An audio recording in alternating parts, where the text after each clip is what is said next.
What's up, everybody? I'm Brandon Gordon Gab of GabGames.com. This is Need for Speed Unbound.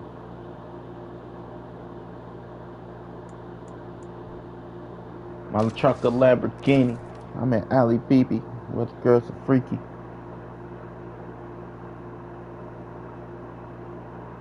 I love it when you lie and say my eyes are dreamy, dreamy. Certain niggas fall in love with a chick. I love these bitches. That ain't the point. Sometimes bitches ain't shit.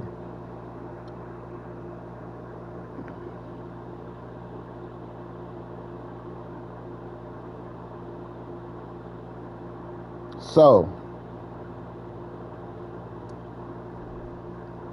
let's see. She still lives with her ex, but now she wants to start dating. Is that messy or mature? Messy as fuck. I don't want to have to smack no nigga because he think y'all still together. Raw. I don't know why this mic's so fucking loud and sensitive. It ain't even that high up.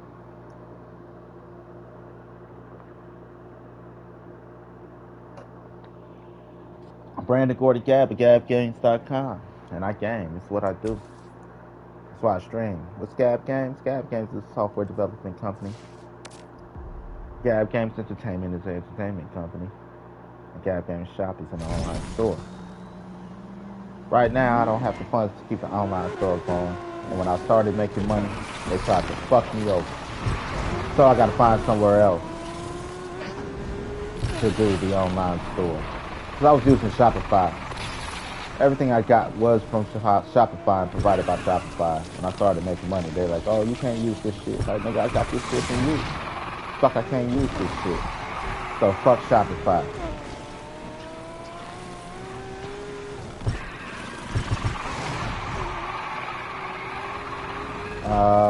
Gab Games Entertainment.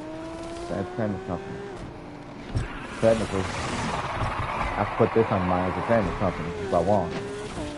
But I don't. You know, I got 4 LLCs. Gab Games spelled 2 ways. One is a general company, one is a software company. Gab Games Entertainment and Gab Games Shop. Right now, they're all kind of just laying dormant. But I got them just because I need to keep my assets protected.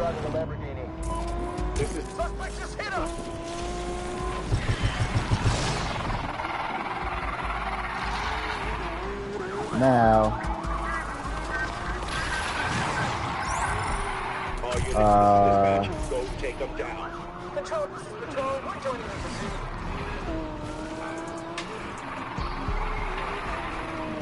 next topic. I'll just have to do introductions, right? Topic. All units give a visual on the proof entering University Central. Bitches. I ain't gonna say bitches. I hate just singling out bitches. Right? I don't want you to think I'm a woman hater. There's probably some bitches I dislike. But first of all, I don't hate. I appreciate.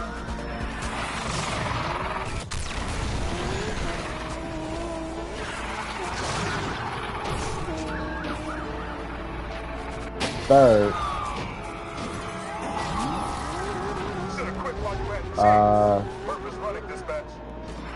I say, I game. That's why I stream. The stream ain't really got nothing to do with Gab Games outside of Gab Games Entertainment. Gab Games itself is a software development company.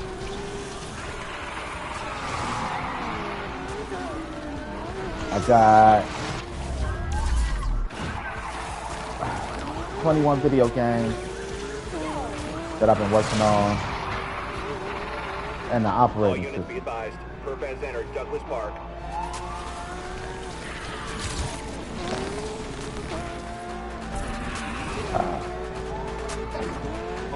roadblock has been The deployed. operating system is really the money maker.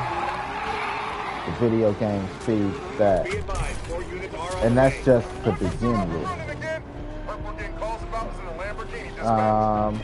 All units, suspect last spotted at There's so much I wish I could talk about that I can't talk about. But if there's one thing I know, it's video games, which is what I do. If I was LeBron James and I said, ever since I picked up a video game controller, a basketball at 5, replaced basketball with video game controller, I knew gaming was for me. To be like, that kid's gonna be something big. All units, we have a visual on the perp entering University Central. I've been gaming since I was 5, 38.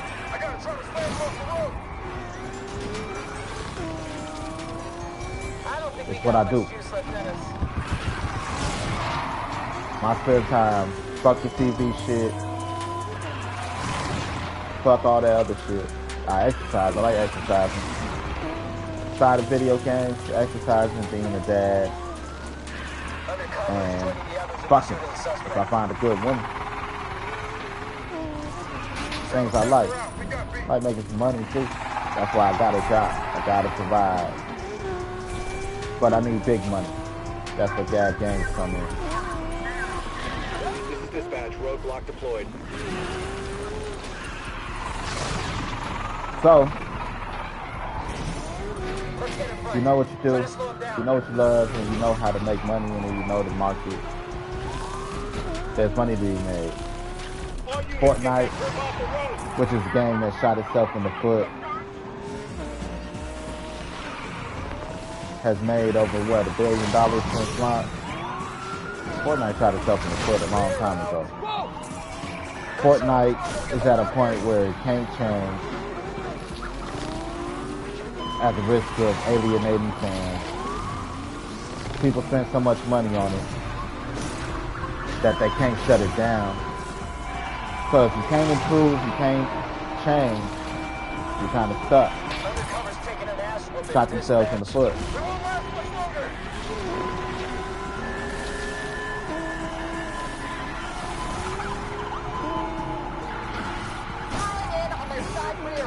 Spike strip up ahead should stop this course.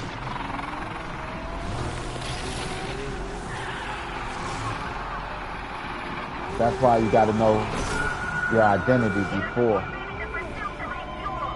All units be advised. Perp has entered Douglas Park. All right, team. Undercover's here to assist.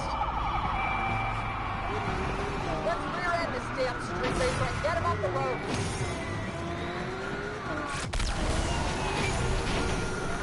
They really screwed the pooch on that one. I know my identity as a gaming company, where we stand.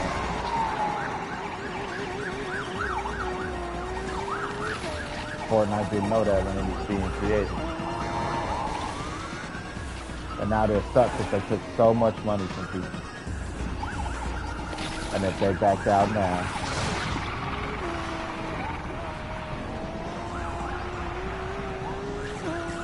so you might as well just say they robbed people.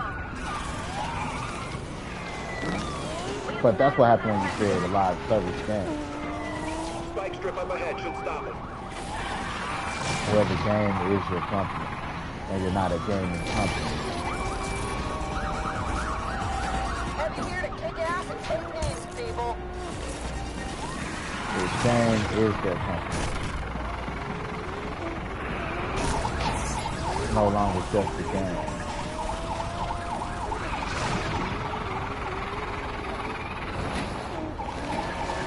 They can't run as a live service game.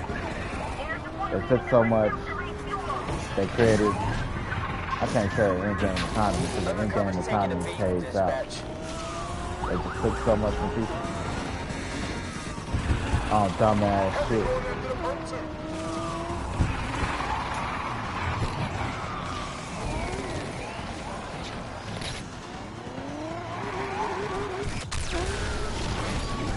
Heavy down and out. That's my exit.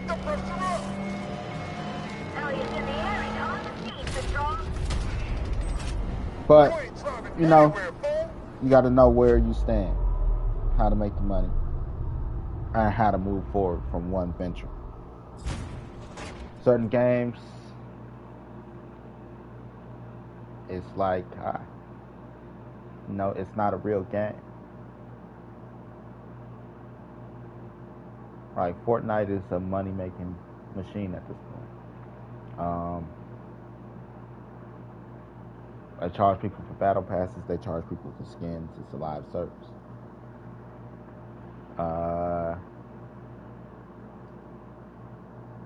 Like Anthem. I can't wait till they shut down Anthem. I want to sue Anthem. I paid for Anthem. It's not a free-to-play game. I bought Anthem. I bought the game. Because I bought the game, even if you're not making it, if you're no longer working on it, the definitive version, which is the end version of the game, I should still have access to it because I bought it. It's not like Fortnite. It's not a free-to-play game. I paid money for the game. You know? You buy a TV. You expect your TV. You expect to have your TV after they we're no longer making this TV. Until your TV goes out, you should still have your TV, right? Now imagine they say, we're no longer making this TV. Then they come into your house and take your TV. You don't have access to your TV. That's what they're trying to do with certain games.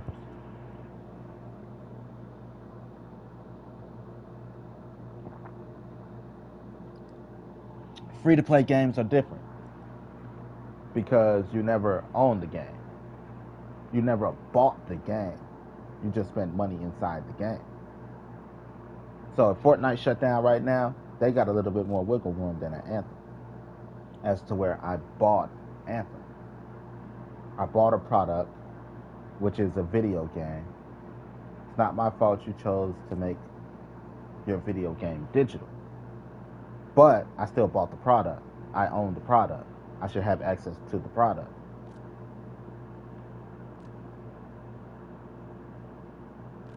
Fortnite, you never bought the game. You bought stuff inside the game.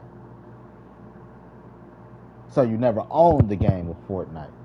To be like, well, it's a free-to-play game. We can pull it from the market when we want. That's true. Because they never owned the game. They pull it from the market. People spend hundreds of dollars on Fortnite a year. Just like 2K. People buy 2K. But you could go back and play a previous version of 2K. You might not be able to get all the updates or, might not even be able to play online because the servers are dead. But you can still play the previous versions of 2K because you bought NBA 2K. Online features you don't have access to. But I bought Anthem. If I can't download a game I bought, you owe me some money. And I want my lawyer fees on top of that.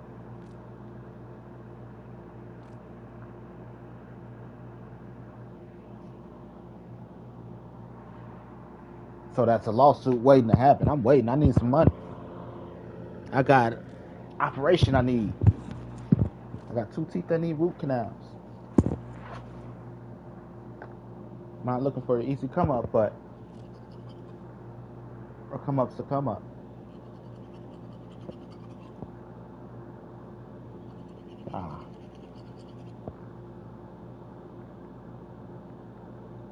Piece of bacon stuck in there.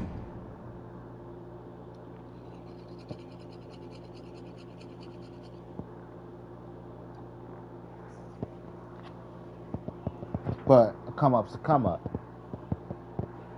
I'm not looking to scam. I'm not looking to cheat.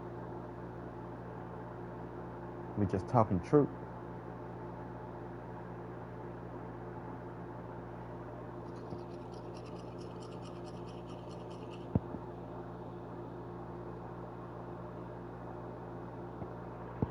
I bought the game. If they pull Fortnite right now, people are going to be pissed. They're going to want to sue. Like, look, we told you it's a free-to-play game. In-game purchases are optional. It's free. We could pull it anytime we want. But that's what I mean by Fortnite shot themselves in the foot. Because they can't.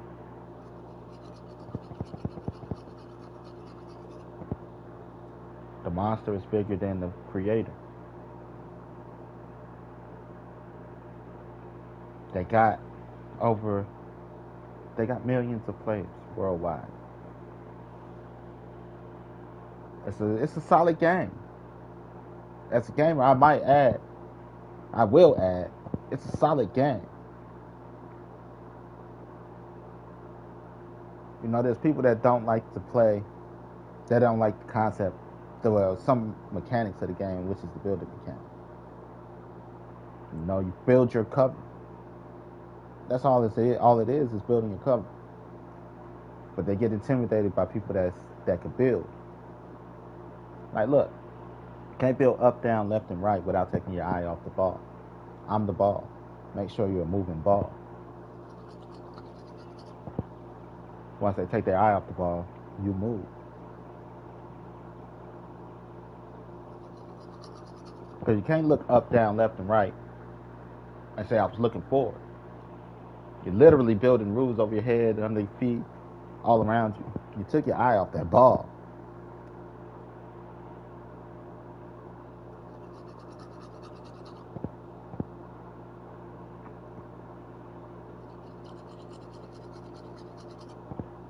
But people didn't want to learn to build the mechanics, old school gaming. That's what took me so long to get into Fortnite, to be honest.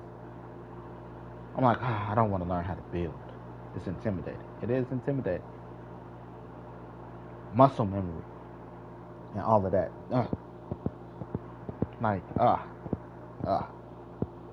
But it's a solid game. It's a great concept of a game, and it's shitty at the same time. Here's Fortnite wrapped up in a bow. Me and my cousins, we all having a sleepover. We all want to play our favorite game, but we don't want to switch in between games. We all want to play our favorite game now. Fortnite takes all your favorite games, put them in one world, and like, here, go have fun. That's the great concept of it. The shitty concept of it is it's all on a time limit because we all got to go to bed in and out. Hence why the ring is always shrinking.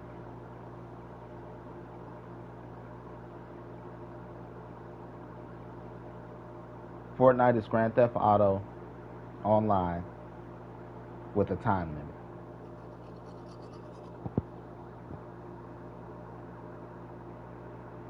That's Fortnite wrapped up in a bow.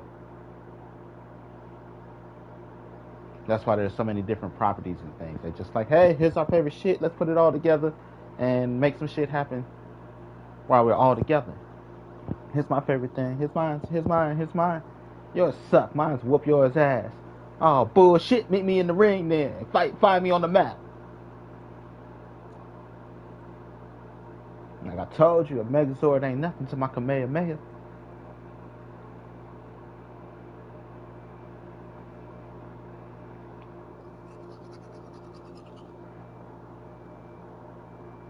Like, what happened now, bitch? I done had my Kamehameha. Fuck you and that Megazord.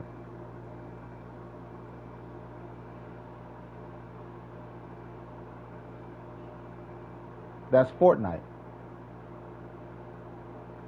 Concept of the game is actually really, really dope.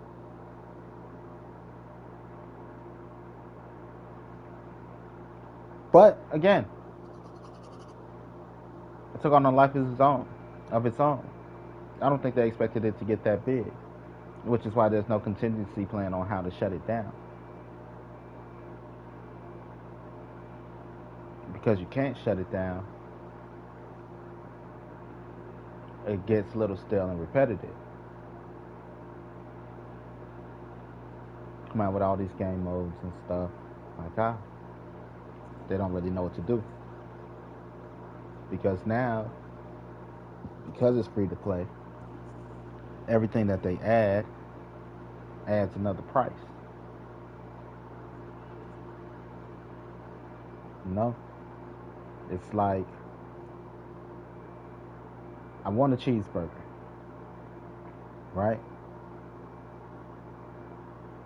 But you gotta pay for the ketchup, you gotta pay for the pickles, you gotta pay for the tomatoes, you gotta pay for the pickles. I said pickles, the lettuce. You know, they might even charge you for the cheese. They've made a hamburger and then charge you for everything else they put on the hamburger. Like, I thought I wanted a cheeseburger. Shouldn't the cheese at least come free? Fuck you. You pay me for the cheese. But it's a cheeseburger. I didn't order a hamburger and said add cheese. I ordered a cheeseburger.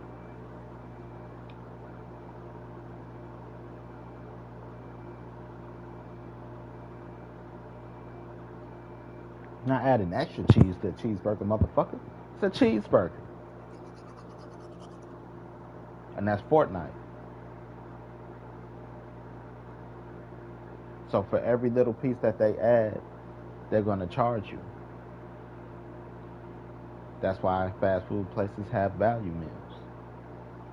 You save a little bit of money by getting it all together.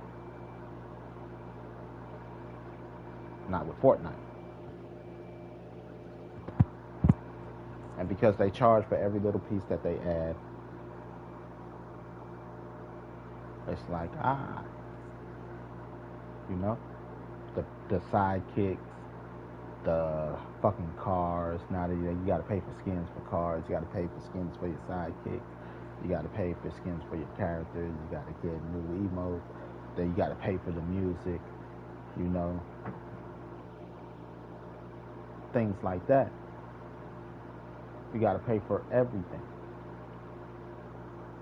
But it's a free to play game. You're gonna pay for all this shit and they can snatch it off the market whenever they want. Now, if you got millions of fans worldwide, the moment you snatch Fortnite off the market,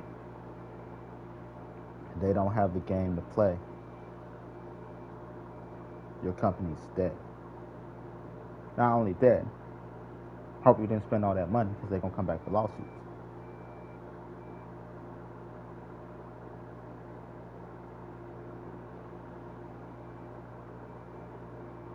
Then, whatever you make next will forever be cursed. Your child will forever be cursed.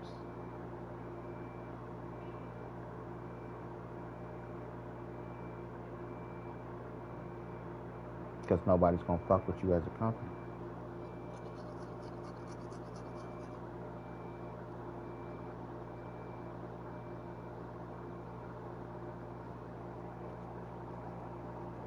Because you just fucked over millions of fans worldwide. Took a bunch of their money and ran and left them with nothing.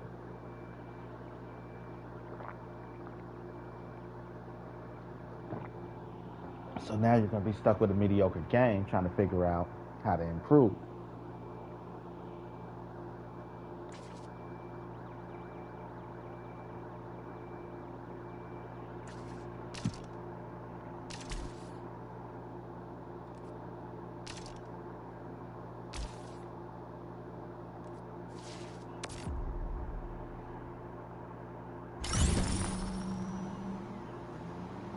There was no end goal.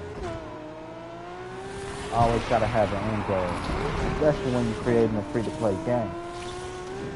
Like, I got a free-to-play game in mind. I don't mind talking about that. It's called, what was the name? What I came up with? The name is still in, what you call it? Oh, it's called Story Royale. That's the name of it. Story Royale. It's a battle royale type game, but it's a story-based driven battle royale, if that makes sense. So the way it goes is there are 7 characters in total per season. Each season is set to last a year or a certain amount of downloads. I don't mind giving up this one. This one, because the concept, without proper imagination and creativity, you lose. You can't just jack it, but you could jack it because it's, to be like, I game money, right? How would I do a battle royale? First of all, you have to have an end game. Story royale. Story royale is a battle royale where we have 7 characters in total per season. We have 6 characters in rotation at a time, and then for the last quarter of the season, we add in our 7th character. Right? 8. We add in 8. Right. Okay. So it's basically Power Rangers, stuff like that. We got 5 heroes. We got 1 villain. This is how the first season gonna go, to give an idea. We got 5 heroes, 1 villain, and then the 7th character. That's 6. The 7th character is going to be our Green Ranger type character. Then the 8th character is going to be our main protagonist, ultimate form. So 8 characters for 1 season. Each season is broken down into 1 year. You got 4 months, in the quarter, to be like, after 4 months we have an event. We might drop skins or something. Then another 4-month event. Drop skins. Everything is uniform across the board. So 1 year, or let's say when we first drop 1 million downloads. If we get 1 million downloads, season 1 is gone. This is important to understand. I want you to listen and understand why. So, what makes this Battle Royale different from most? If you miss a season, that's it. You missed it. We're not going back to recolor no skins. We're not re-dropping skins. Whatever you miss, you miss. Giving the game value. If you weren't there, you weren't there. You missed it. Fuck all that shit going back. Fuck that shit. Now, the goal of the Battle Royale is you and your friends, y'all drop in. It's going to be a PvE environment, player versus everything, from other players to the bots in the environment. Your goal is to learn your character's story. Whoever is following their character's story the truest, the ring will kind of form around them. Kind of follow their path. But first you want to find out which one is the main character, which one is the villain, things like that. But each of them have a beginning and an end to their story. Now, because of course you gotta have, conflict and stuff. If you're following your character's path right, you'll come across other characters or other players, and either y'all got co-op missions to do together, or y'all might fight each other, stuff like that. But if your character enters, let's say this is the beginning, the first one, right? The first spot where your character's supposed to be. When you enter it, it'd be like it begins, chapter title. When you enter where you need to be, the POI, point of interest, the location. It begins. This is the beginning of your chapter. It might, once that happens, here's your mission. Go here, press this button, go here, fight these bad guys. Something to complete your challenge, to complete your mission. Then, a general dialogue, maybe text. Even we could, technically we can't, we could do cutscenes, but it all depends, Then it give you a general direction and where to go next, to be like the next POI. And it'll be landing and trying to get through your story to its fullest. Sometimes you won't be able to get to a story. You might get to the POI, but because the other player don't grasp the concept of their story yet, you can't, because you got to fight you got to fight this player here, or you got to interact with this character here.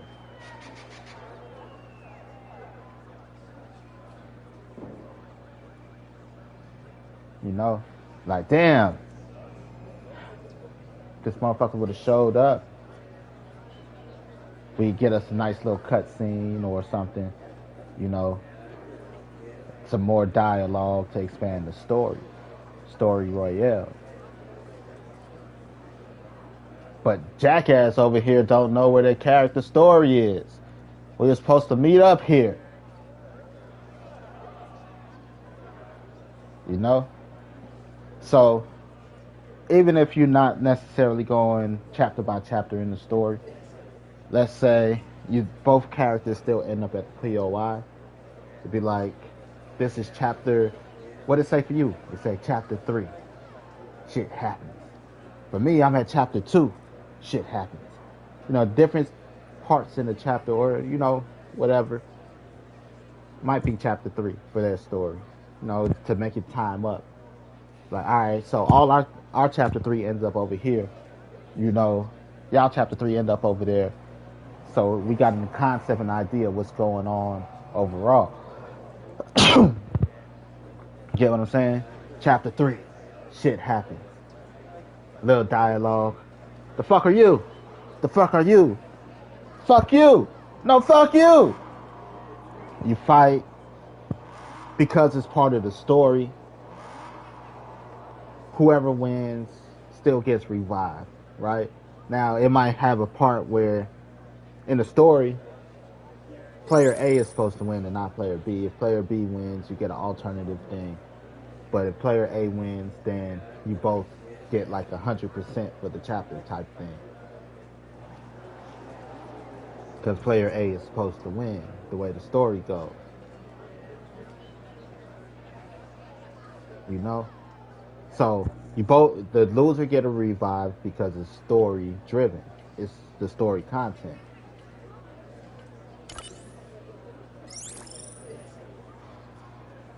You know? Like, oh, okay. Or even we could even do a whole respawn thing. Again, the battle royale is to keep everything on the time limit and keep things pushing. Like, oh, okay. And then it's figuring out who's the main character and stuff like that. Like, I think this the main character. They got main character energy.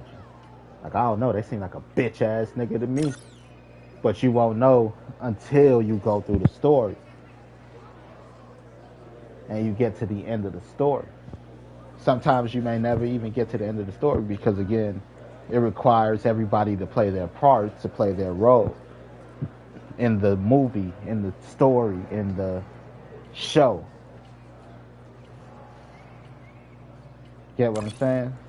So you'll know who's supposed to have the advantage at a POI when things happen like that, because that character will get a buff, other character will get a debuff, stuff like that. Like, the person with the buff, this is supposed to be their story. They might get a little extra damage and stuff like that. I'm like, you know, for example, in order to have a big bad, sometimes the big bad gotta have the buff. Like, after we could say, for example, those two characters fight, they 100% that chapter, then all of a sudden, chapter 4, a new foe. And just on time, the villain pop up. Ha ha ha! Fuck you guys, suck my dick. Explosions, distractions, the villain get the buff. Now those two characters get a debuff, and they're trying to fight for their lives. You feel me? Cutscene, stuff like that. Now, of course, you got to sell some skins. So that's why each quarter we get an event. Might have a change of weather or a change of location or something to be like skins. There's a reason to buy some shit. But after the year is done, whether you completed the story or not, that season's gone. Season 2 starts. Chapter 2 starts. Episode 2 starts. It's going to be an anthology. So the next episode has nothing to do with the previous. We got 8 new characters. Now, if you're there for season 1, you can keep those characters from season 1 and you could play with them in season 2 because every character is special, got their own abilities or whatever. But those characters have no effect on the story. You'll never learn the story playing with those characters. You got to play with the new characters to get the story. But if you wasn't there for season 1 and you don't have those characters, you're going to say you got to be there for season 1 and you got to have at least played 20 hours. If you play 20 hours, you get to keep the characters, stuff like that. You can take them with you, even though they have no effect on the story. Season 2, new characters, again, new story, new location, all the way up to season 10. It's a 10-year project, or a certain amount of money and or download. If we made, let's say, we did 1 million downloads for chapter 1. Chapter 1 is gone. That fast as it's kicked up, chapter 1 is gone. We hit a quota, chapter 1's gone. Just to double down on, once it's gone, it's gone. Depending on how fast we could have a little leniency, like let's say we get 1 million downloads in a week. A lot of people ain't gonna play 20 hours in a week. So we'll be like, you can keep those characters just as courtesy. You feel me? Chapter 2, another year-long chapter. It's supposed to last a year. Every chapter is supposed to last a year. This is why it's a 10-year project. 10 chapters, 10 years. Again, you go through chapter 1, you go through chapter 2. You get to keep those characters from chapter 1 and chapter 2. You go to chapter 3, new characters, new story, new location. You can play with the previous characters, but for the most part, if you want the story, you want the events, the in-game events, or cutscenes, or whatever they're called, you got to go through the story. It's called Story Royale because it's in the Battle Royale format.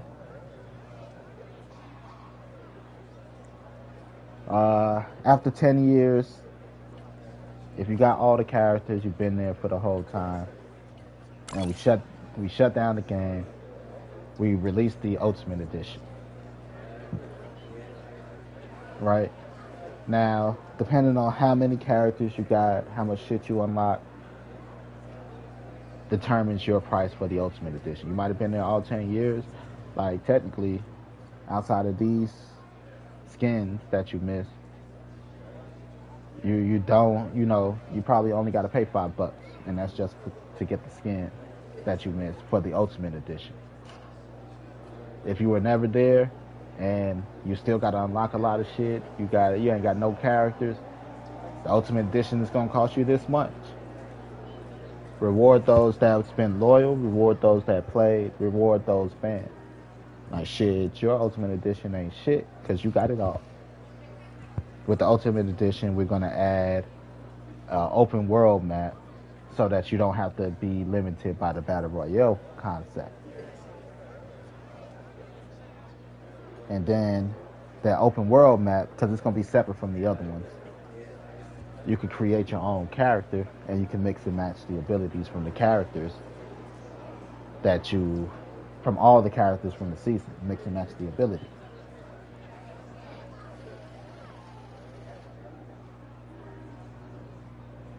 In an open world format.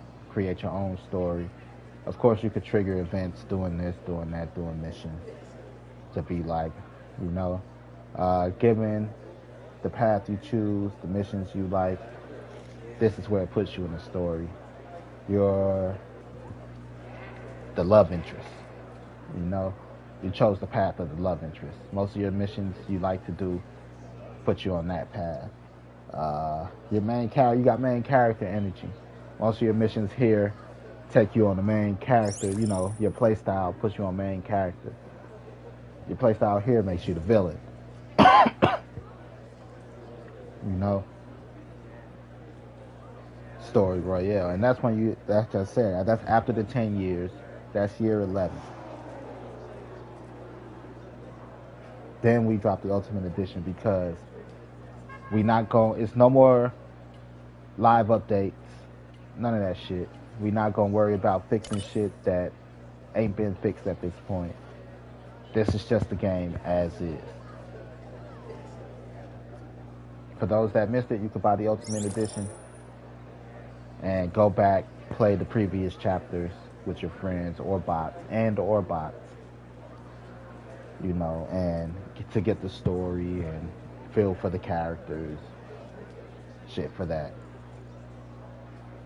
Things like that, so you could go back and like, damn, I didn't even get to finish that, figure out, you know, that season and stuff. By the time the 4th quarter comes and the 8th character drops, which is the ultimate form of the main character, that's how you figure out who the main character is if you haven't figured it out story-wise. Because I want to leave it vague until the 4th quarter. Then we drop the 8th character, which is the upgrade form of the main character. And he's like, I knew that motherfucker was the main character. I told y'all, the motherfucker got main character energy. Like, I would have thought it was this person. You know? They always got to level up in order to ascend and become better and save the day type shit.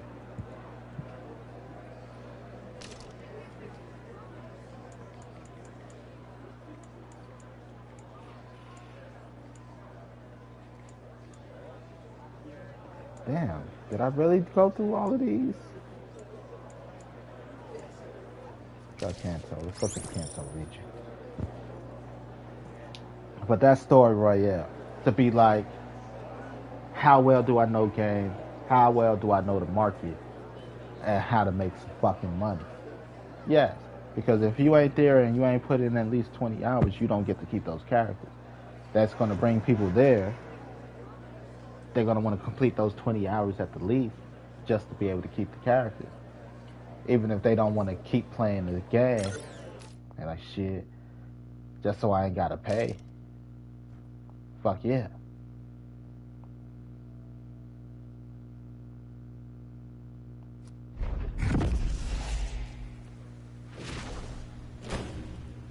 Just so I could be like, I got those characters.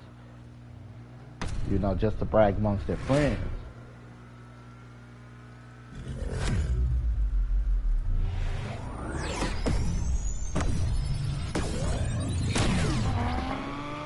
I let it go too early. But that's story royale. Be like, do this guy know video games? So you know what the fuck he's talking about? Yeah. And that's a freebie.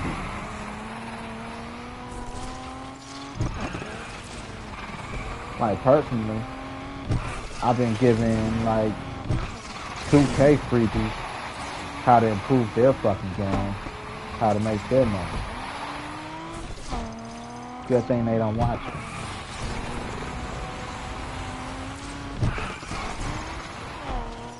Cause I can steal those ideas for myself.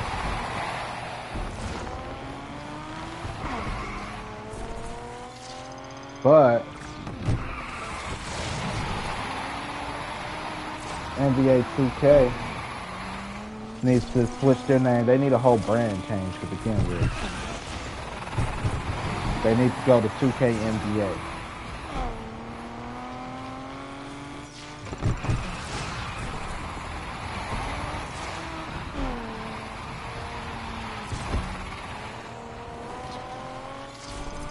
Every year, They drop an NBA. Every year, they try to add these. They fucked up the whole game, man. I used to play 2K, NBA 2K, since 2K. When me and my brother used to argue, which one's better, Live or 2K? At that point, I was a Live fan, until Live went and fucked it up, becoming too arcadey, trying to go the opposite route of NBA 2K. Before NBA 2K and NBA Live, the basketball game to play was NBA Shootout. Be like, how far back does my basketball simulation gaming go? NBA Shootout. That was the first game I ever played online. I only played one match, bought a whole PlayStation 2 network adapter for no fucking reason, because that shit cost. And then internet was horrible then.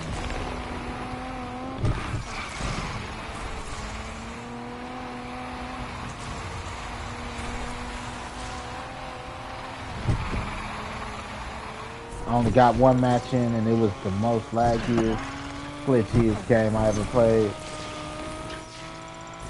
But that's how far my video game basketball simulation goes.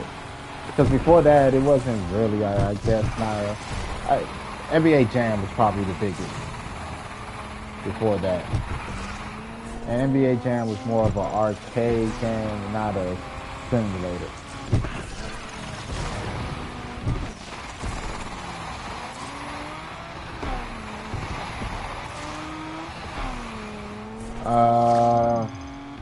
So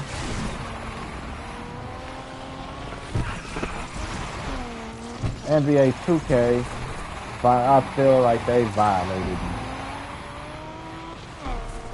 They took advantage.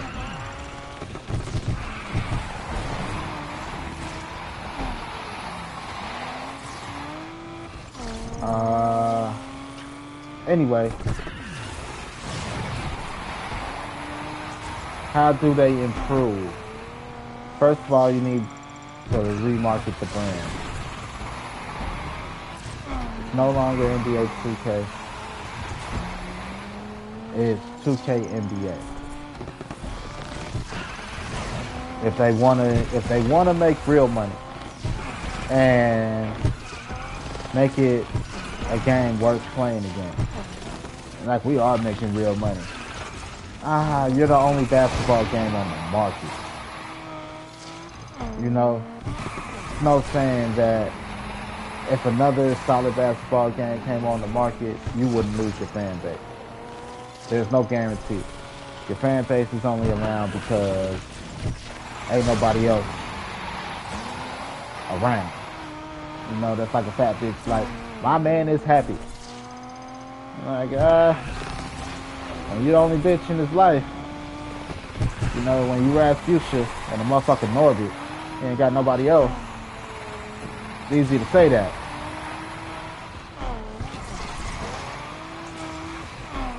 You know, abusing your man.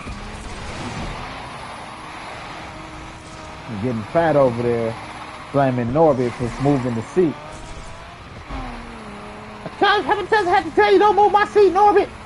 Like, maybe you're just getting bigger, Rasputia. Like, what? 2K don't want to hear that they're getting bigger. They're just getting fat and greedy at this point. A motherfucker step in and steal your man.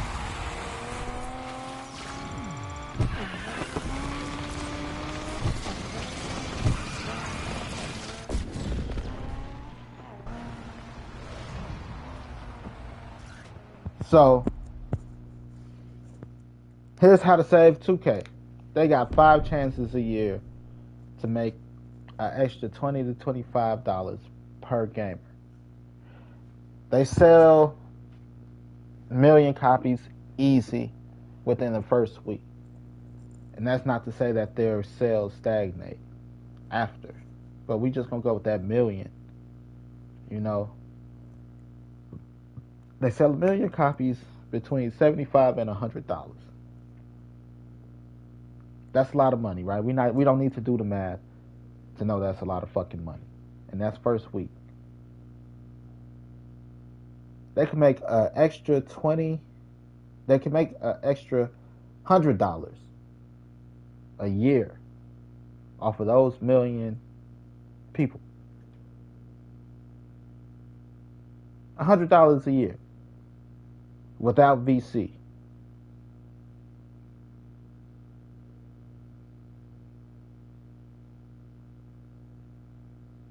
Now, they over here selling VC, which is the dumbest shit in my fucking life I ever seen. First of all, when you're selling in-game currency, you take out the competitive aspect of it. Why? Because now you're catering to who pays.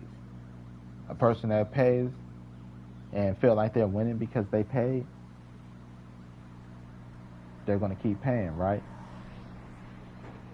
That's how you sell drugs. Calling all units. Think we got a visual on a 2440. You sell happiness in a bag to crack addicts. They feel good. They feel like they're winning. And then they come back for more winning. Got any more of that winning, man? Got any more of that winning? That's how you sell drugs. If I'm lying, I'm dying. Well, I'm always dying because we don't live forever. So that's a false statement in itself.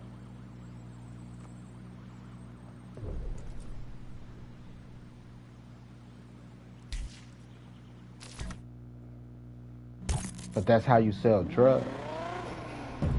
I'm not selling drugs. I'm a legit businessman.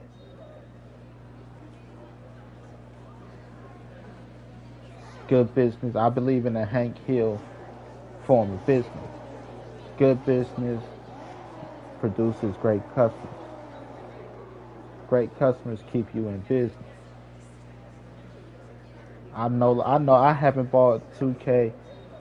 I definitely haven't paid full price for a 2K since 2K18. This is from a guy who's been playing 2K since NBA 2K with AI on the cover, and it was on Dreamcast.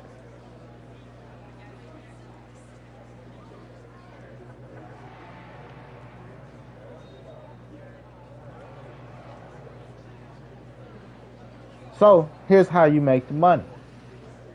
This one's free, 2K. If you were smart, you listen. So, you drop a game every year. Fine. That's a little stupid, but fine.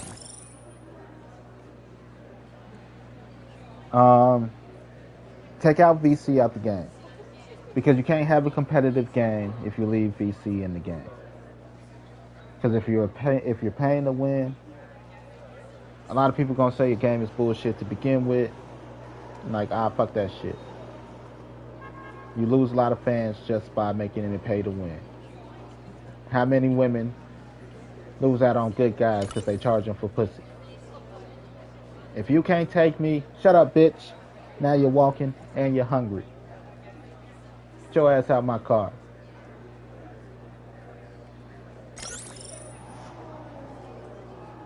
End of the day.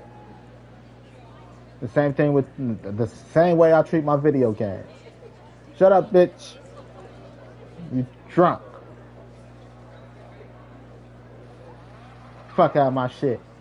Fuck off my system. So, you got to take that out. Second thing to take out is scenarios. You got to take out scenarios. People don't want to believe me, but the Michael Jordan edition of NBA 2K, where's my phone?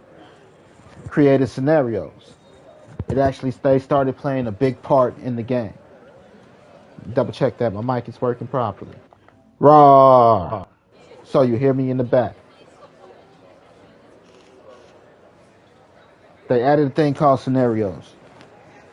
I don't know what they called it, but that's what it was. So relive Michael Jordan's greatest moments.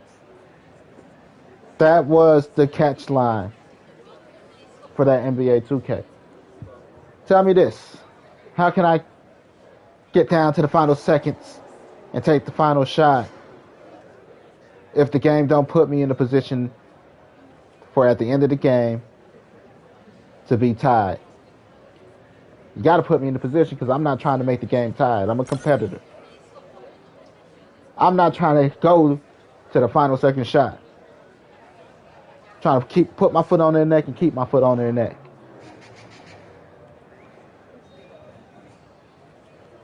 That enters the scenario. We're gonna sub you out. Your team the game's gonna be tied no matter what you do at the end of the game.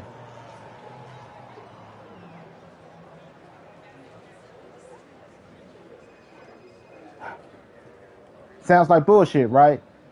That's why people will always say that's 2K shit. Now imagine paying and they doing this to you. No matter what you do, no matter how you play, this is how the game's going to turn out. It's not you. You don't suck. The game is cheating you because they control how the game is going to turn out. This wasn't in NBA 2K until the Michael Jordan edition, the same edition where Jay-Z created the soundtrack to, or co-produced the soundtrack. None of this was in the game. That was the year NBA 2K died.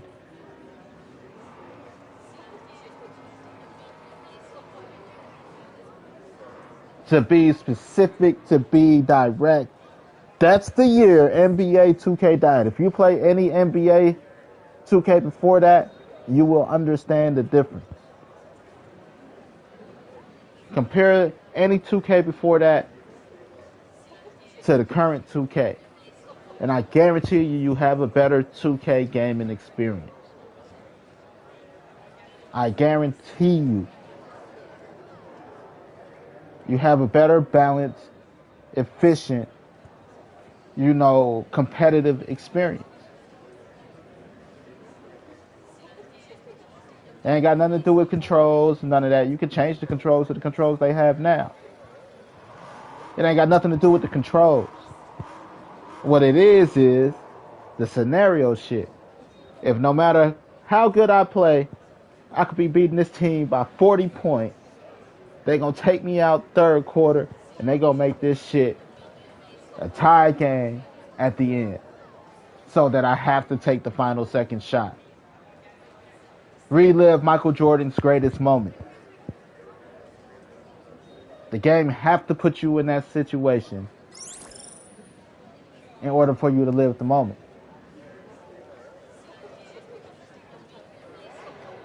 And you think that what you're doing now affects the way the game plays. Nigga, you never gonna win unless you pay. That's why they could give you the feeling of euphoria or like you winning when you pay. Because they could just put you in a position and they like, no, how much they pay? $100? They gonna win the next 6 games. No matter if you're good, you're bad, you're gonna win those next 6 games because the game says you're gonna win those next 6 games. They're going to put you with, even if you play rec center, they're going to put you with another people that spend $100 and y'all going to win the 6th game, even though all y'all suck. That's why motherfuckers be shooting over 4 or 5 people, still greening that shit. Because they paid money. Paid good money to win. I expect to win. You're not going to take $100 from somebody, give them a shitty experience and expect another $100.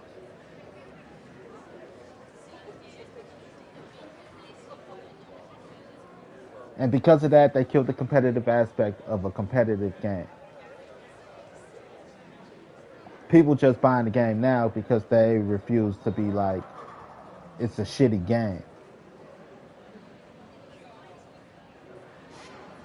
It's like knowing your bitch cheating, but you like, I don't got no proof she cheating, so it's okay. You know this bitch cheating. It's been signed. But you're like, I ain't got no proof.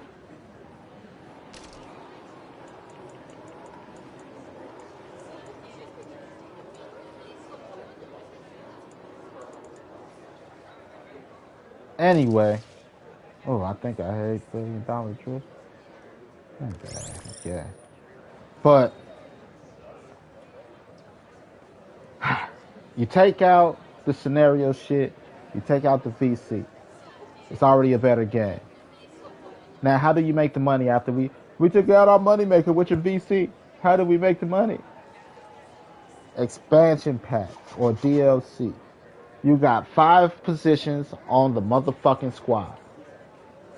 Point guard, power forward, point guard, shooting guard, small forward, power forward, center. That's 5 positions in basketball. Each that can have their own story. Like, let's say you play point guard. I want an expansion pack for my player, as to how my player got into the league. Now, you break it into the positions, point guard through center. Why? Because you want your expansion packs to also teach your players, which let's say I got the point guard expansion pack. This is how my point guard got into the NBA, right? Which teaches your point guard how to be a point guard.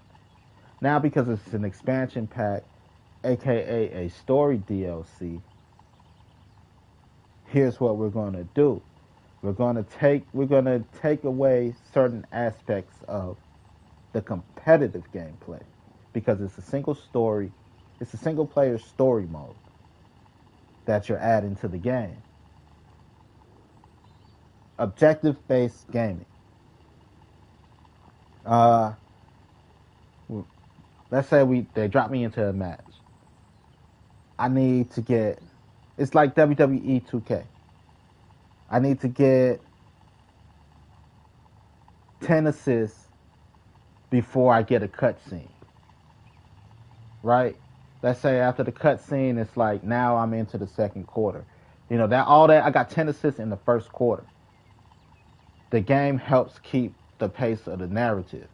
So until you could just keep playing, keep scoring. It don't necessarily show you the score.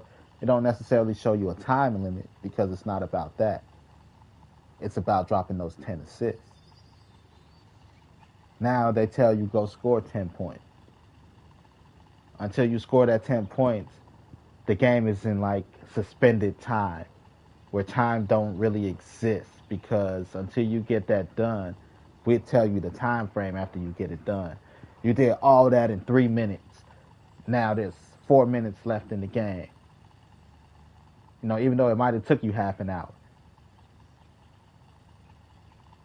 You know? Go hit 3 fadeaways. Go do 10 hook shots. You know, you got to do 10, but we need you to hit 5. In order to teach you certain gameplay mechanics. I need you to go through crossovers, you know, left to right. I need you to go left to right and finish right. I need you to go right to left and finish left. Until you do that, the story don't progress. In order to teach good gaming mechanics. So now that when people actually do go play Rec Center, they do go play my player, not my player, but the Rec Center shit, they actually know how to play. Now you're building better gamers. Better gamers lead to better gaming experiences for everybody around the board. It's like general education. Now you could drop a story DLC for all 5 positions to teach all 5 positions every fucking year. At $20 a story. Maybe $25 a story. That's an extra $100 to $125 per player. Without being intrusive on the pockets and without having predatory practice, which is buy VC and feel good.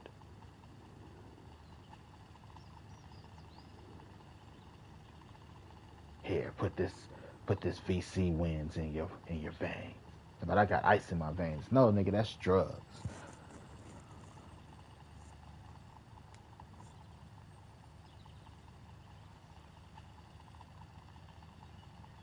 That's how they improve. Motherfucker, I don't give a fuck. You could drop a fucking Airbud story, to it. Like, what? Why am I playing basketball with a dog? Because you're a point guard. As a point guard, you got to know how to pass. I want you to pass this ball to this dog and have this dog eat up all these points off your passes.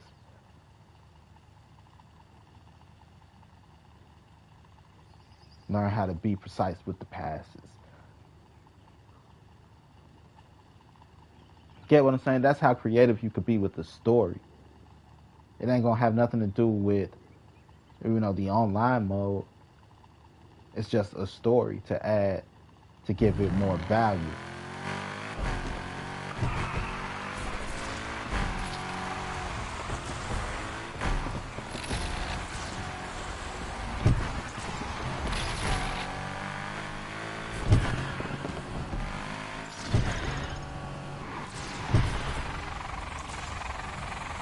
And that's just to be creative.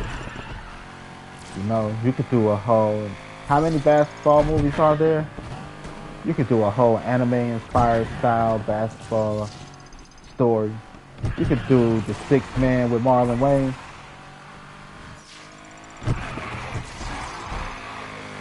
You could do that. You could do a Joanna Man. You could do a whole fucking, Love and Basketball.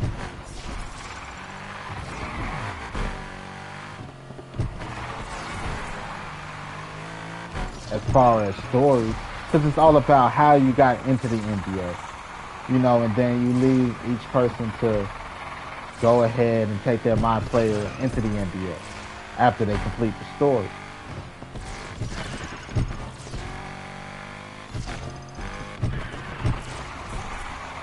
I game all day. That's how you make money. I quit NBA 2K. I don't do drugs. I'm not a junkie. They keep giving me NBA 2K free now with the Game Pass because I don't do drugs. They're like, come on, man, just try a little hit of this. Hey, I'm cool. I don't do drugs. I'm not a junkie.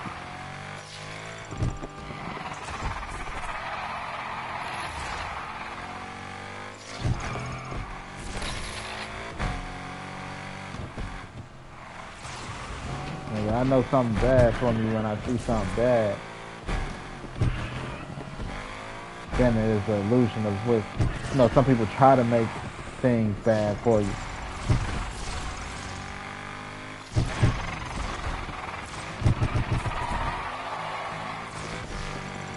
Right, I don't play 2K. I tried NBA Live. NBA Live full of bullshit too.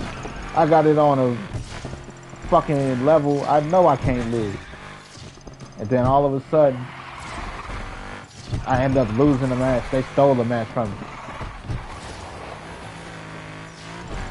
I'm like, no, I'm not here for a long time. I'm here for a good time. I'm here to put up some shots and feel good. I know how to create the environment for myself to feel good. Motherfucker, you're not gonna come over here and interrupt my shit. My team's supposed to go undefeated on the level I got it on. I still lose because they like, we control this shit. You don't control this shit.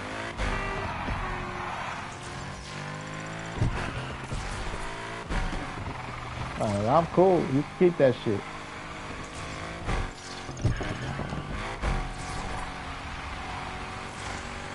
That's why you see me play this. I don't race if I don't play. Because I control my destiny. They're not going to keep putting me against these impossible bots to beat. Just to say I suck.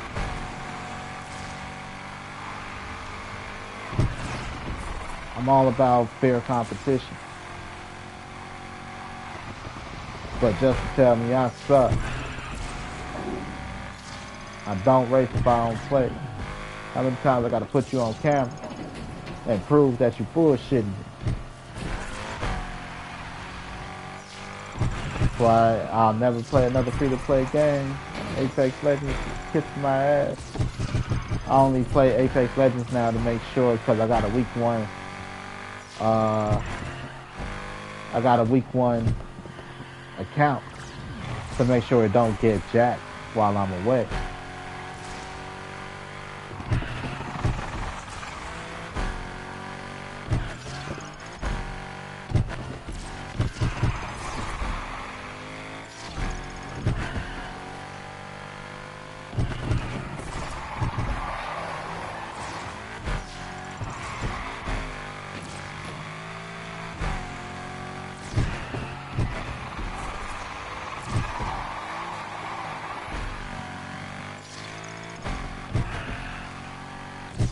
But yeah, that's how 2K could make money and make it a great game again. Make 2K great again. I'm all, about a good game. To say it don't have solid gaming mechanics, it would be false to say. Just like NBA Live actually got some solid gaming mechanics. A bit. He used some improvements. But predatory practice is predatory practice, man. They trying to turn motherfuckers into junkies. And parents don't know the signs of a junkie when they see one.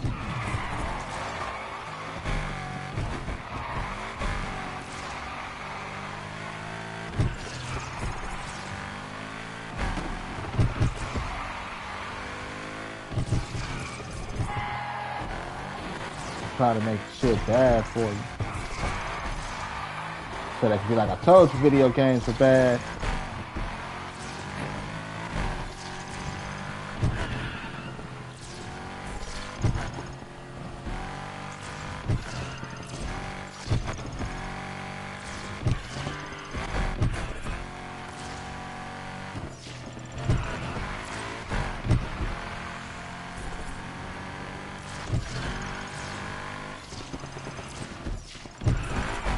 I'm not gonna stand by idly while they try to destroy something I care about.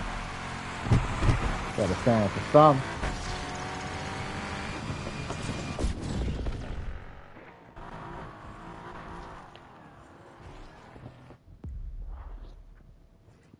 Better stand for something.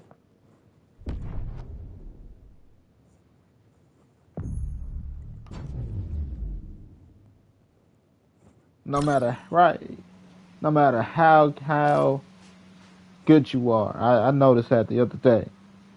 I'm like, hold up, man.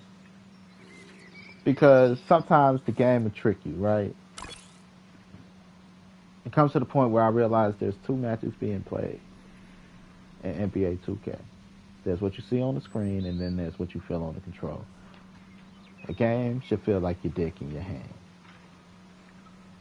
I beat my dick enough to know how my dick feel in my hand. So sometimes on 2K, it's like that episode of Black Mirror. Or I've heard about it, I haven't seen. They're like, they feel each other through the game type of shit. And it's like that. When there's conflict, when there's tension, when you can feel when you're competing against somebody. It feels like you're brushing up against somebody with all the haptic feedbacks and shit. Each collision causes a rumble. Sometimes you'll play a game of 2K and you'll never feel shit on the control. That's because you two are far apart. There is no real contact. It's two different games being played. There's the game what you see, and then there's the actual competitiveness on control. And I'm like, sometimes you get away from it and you're like, every time there's contact on the control, the other player runs. You don't want no smoke. You don't want no real smoke. So you can let a motherfucker go. Right. You don't want these problems. Because when there's friction, you back down. When it's time to bump chest, you back down. So you don't want no real smoke, so you just playing what you see on the screen now at this point. Like, okay, I could do that. I had to double check, like, when I'm playing on the screen, I'm playing this shit on the screen perfect. Let me put the control and the screen together. I'm like, oh, yeah, play that perfect. Motherfucker really can't play. Motherfucker still beat me. That's 2K shit.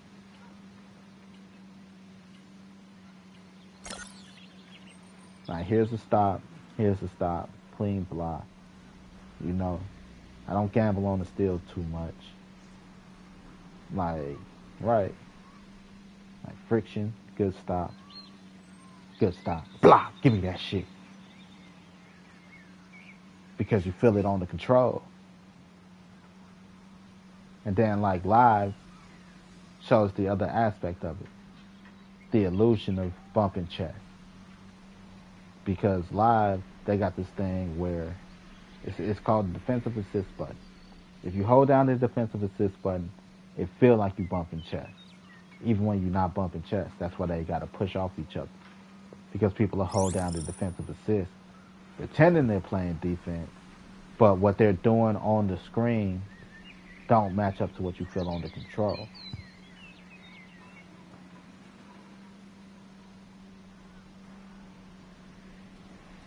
So it gives off the illusion that they're bumping chest. You ain't bumping chest. Because look how far your character is from me. For me to be feeling this type of friction on the control.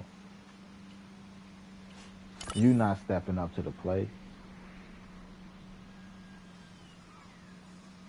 Right, your character too far out. The way that it feel on the control, it should feel like your character, if they put it, they're on top, they're like trying to deny me the ball. We're literally shoulder to shoulder or shoulder to chest type shit. That's how I feel on the control. It's not that. That's the illusion.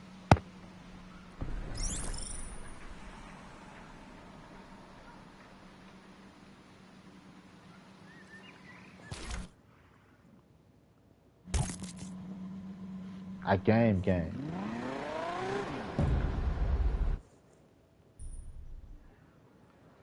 I don't pretend to game. I game.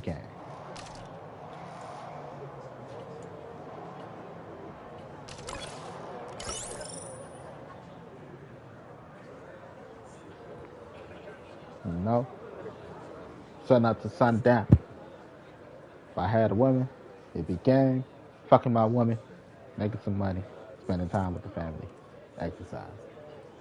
I ain't got no woman. So it's game, beat my dick, spend time with the family, exercise.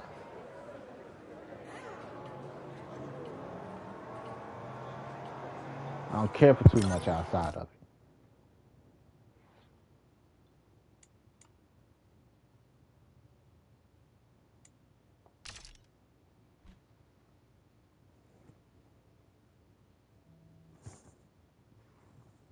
Really don't care for too much outside of it.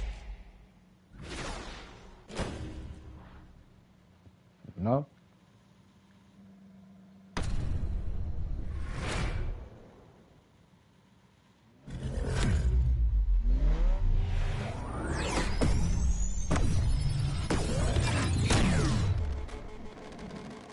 Too hard on the gas. Shit harm.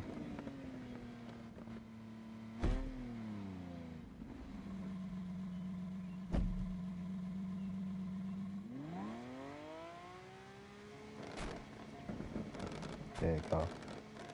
That's where you want your engine before you take off. Get that jump on it.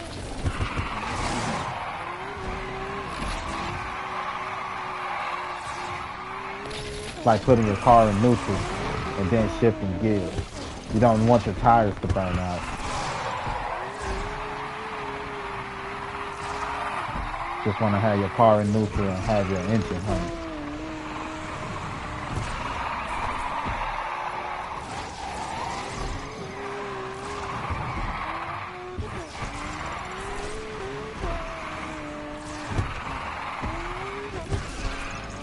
Beehive.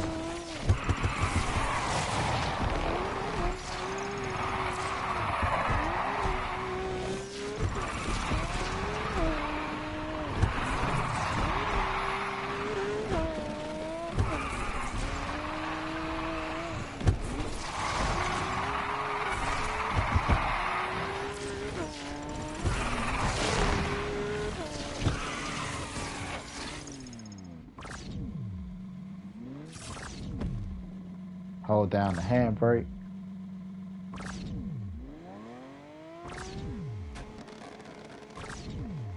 No, shouldn't spit back.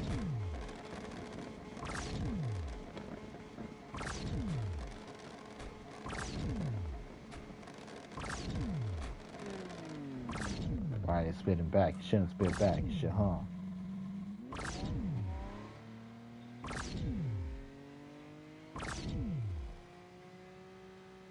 See, there you go.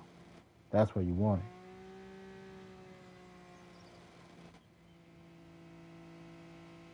Hear it. If it spit back, that means it's on the edge of, like, you gotta be at like gear 3, ready to ship. If it's spitting back, too high. How to get a good jump off.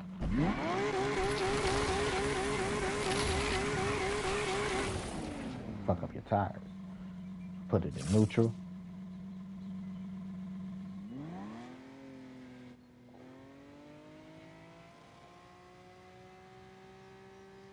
So when you let go, shit.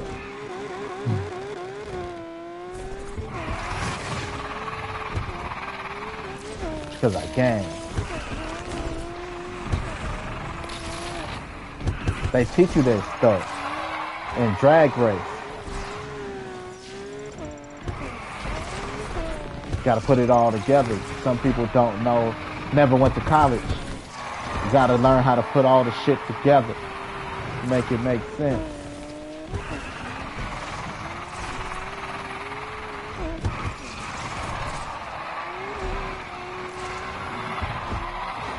Like a lot of people don't let their hands go off the gas.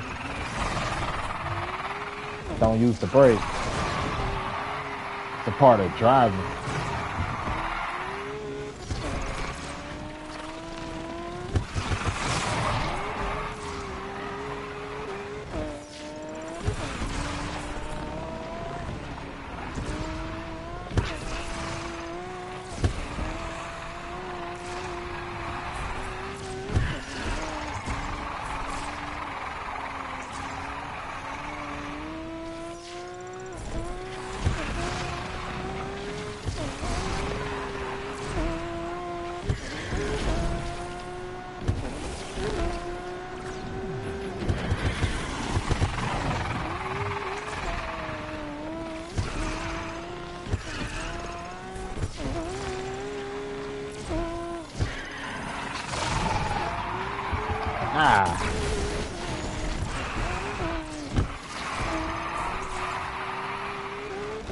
Just like you gotta learn in order to spin them blind, hit the corner, your stopping distance.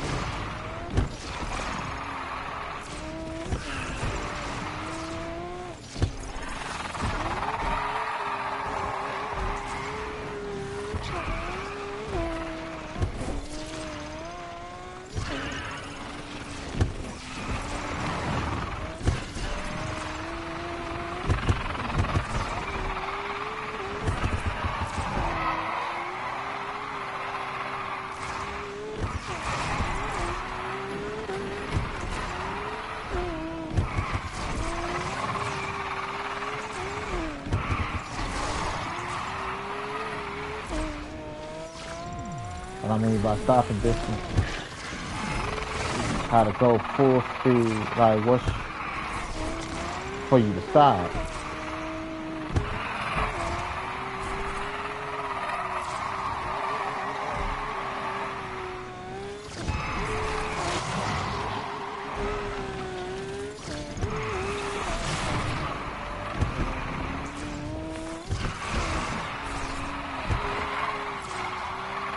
One lap.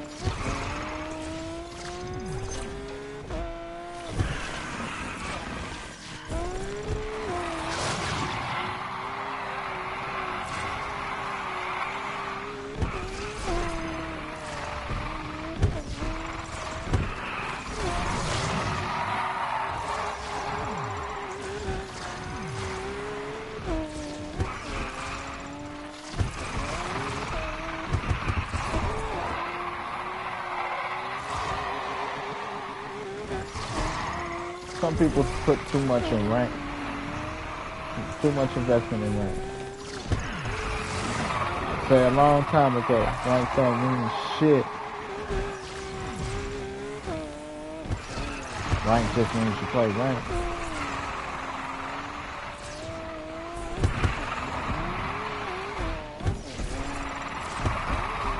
It's like putting too much into record sales.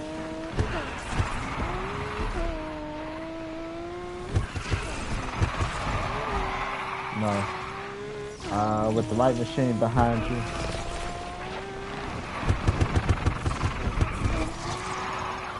a person with record sales, he'll swear they're good.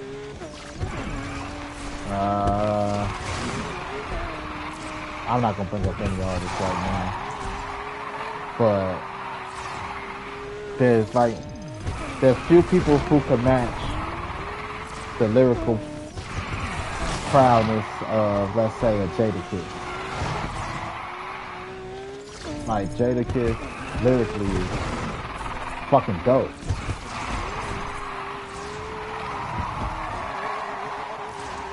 You know? But popularity and record sales, you should be like, Jadakiss ain't shit. I listen to Jadakiss any day over, let's say, a come and gone artist like Waka Flocka.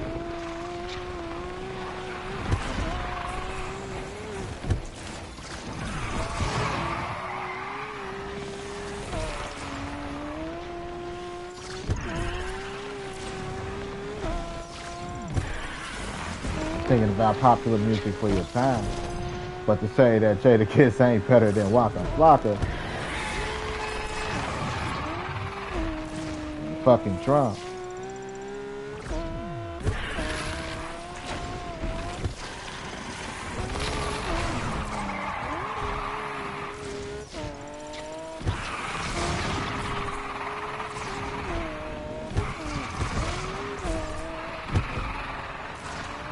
Shit, Jadakiss is better than Future. Fucking around. Well, Future got the better record sales, record numbers. So you gonna try to tell me I'm drunk?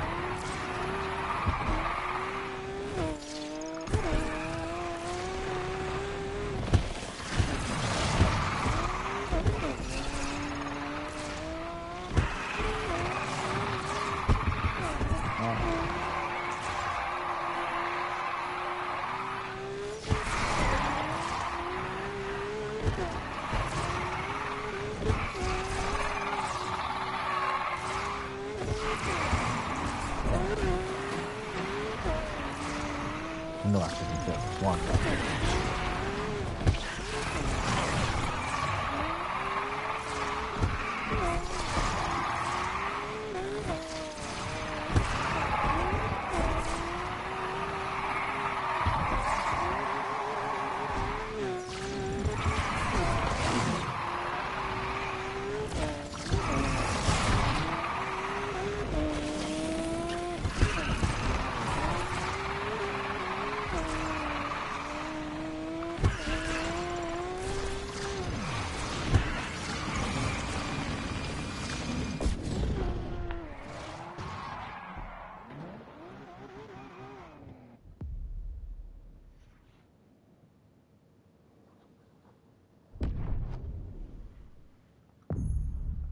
But that's how you save 2K.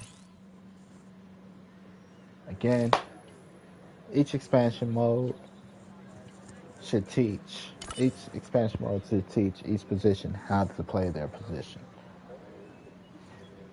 This is how well you gotta know your position, how good you gotta be, the effort you gotta put in to be up here in the NBA.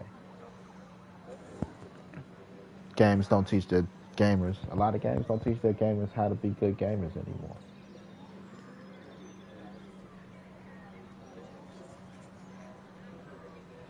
They don't. They don't teach their gamers how to be good gamers anymore. All they want is the money. That's why NBA 2K players, they suck ass at the moment.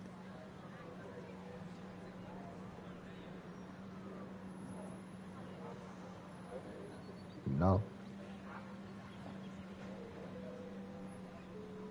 Like, here's the example. You imagine, it's, okay. So, you're like, if I was built like this, I could go to the NBA, right? Now, there's being built to be athletic, and then there's actual skills to get into the NBA. There's actual mannerisms, there's actual talent that you gotta have to get into the NBA. Get eyes on some asshole. You could be built athletic, motherfucker. That don't mean you're good enough to get into the NBA. You don't even know how to break the zone. You don't know how to break a full court press. You don't know how to dribble because you dribble too much, or you might not dribble enough. You know, you don't know what's a good shot because you're shooting over 4 defenders. You don't know basketball. And you, as a center, you don't. All you don't. You. Some people are Dwight Howard. You know, that's why I like Blake. Blake different. Blake actually expanded on his gameplay. He learned how to shoot off the backboard. He learned some hook shots. He learned how to shoot a jumper. As to where Dwight Howard, if you're not lobbing the ball up, he just lob and finish. He don't have any post moves. He don't have a post bag. Like Anthony Davis and Joker, they're 10 times better than Dwight Howard. Anthony Davis just can't stay healthy. Like, to me, Tim Duncan and Amari Stoudemire are two of the best big men I ever seen play. As far as footwork, post moves, like, they got it. Kevin Garnett, his post bag is dope. You know, he can play back to the basket. He can face you up. Hook shot here, hook shot there. He can hit the turnaround fade away like a Dirk Nowitzki. Like, Kevin Garnett post bag is dope. This is what I mean by some people don't know how to play. Just play a tall build and like, yeah, I'm good. Lob that bitch up, I got it. You just got an athletic build. Just because you're athletic don't mean that you can play in the NBA. You don't have any fundamentals. You can't even force a defense to shift around you to get your teammates open. Just to know that if I move left, you know, as a intentional player. When I say intentional, you have intent. I know if I move left and I step here, I gotta at least force these two to step up on me. If these two step up on me, there's gonna be a free man. Now, they might have a good rotation. As long as my team know how to rotate that ball and swing that ball, we're gonna get us an open shot. Intent. If I move right here on the court, these 3 people gotta collapse. And because they collapse, all I gotta do is dish it out when they collapse. Once they start to collapse. Because the momentum drawing them in, they won't have the momentum to turn around and step up on me here. Because I got that half step on them. Which is their half step coming towards me. Their half step coming, or their step coming towards me. They don't have that one step to close out. Because they needed to take that step to me. That was their closeout step. People don't have that type of basketball knowledge and IQ. This is what I mean by video games don't teach their players to be good anymore. Because I'm going to give you the win as long as you're giving me some money. Don't worry, who else paid $100? Us. Put them on the same team. They're going to play against people that ain't paid shit. They're going to win their next 6 games. How much you guys pay? They all paid 20. So you're going to let them win the next 3 games. But, no, they're going to win 3 games, but they got to play 6. They're going to have a 500 record.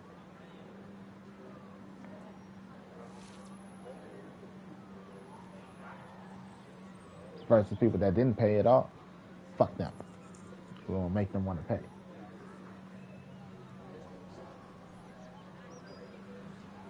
You can't put people that pay 20 against people that pay 100. Why? Because both parties paid.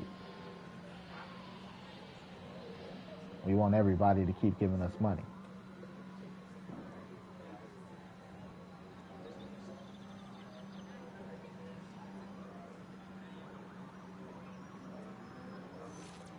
But nobody could play.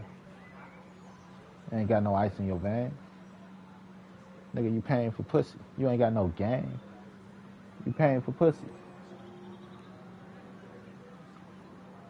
And I need to have game. I got money. Just say you buy pussy.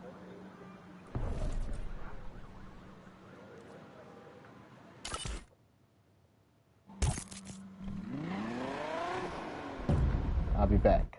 Gotta go to the bathroom.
OB Trace.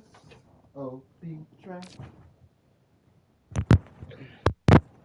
I came from nothing solo. Straight out of the dumpster hobo.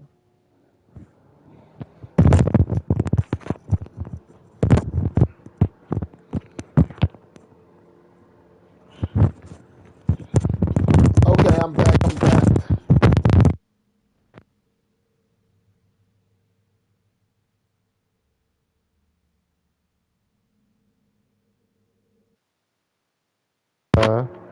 Okay, mic check. I'm back. I'm back. I'm back.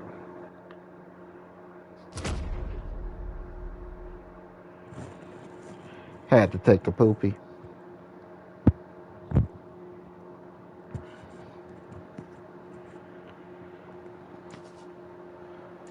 I just enjoyed driving. Need for Speed, Unbound. You know what? I should do a whole stream on fixing it. How I will make it better. God damn. Cardi B so thick. I don't like all the nail shit. Like, a bit ratchet. Personally, I love me some Nicki Minaj. I love Nicki Minaj. I love the type. Barbies. I love me a Barbie.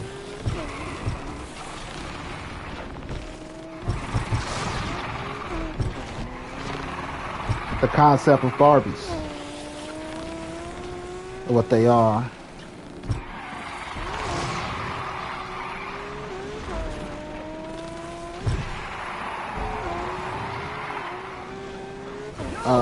Barbies.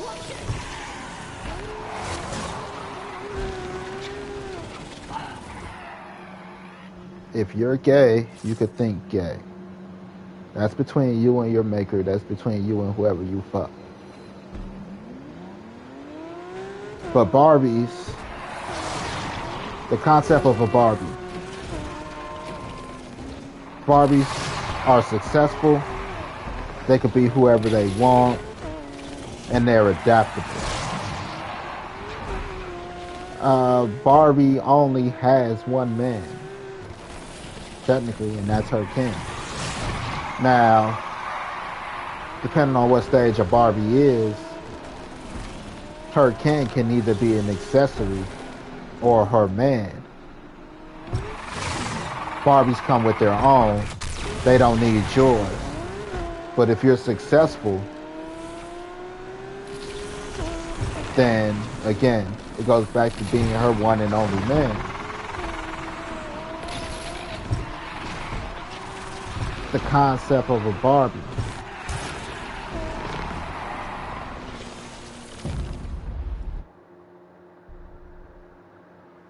Barbies can adapt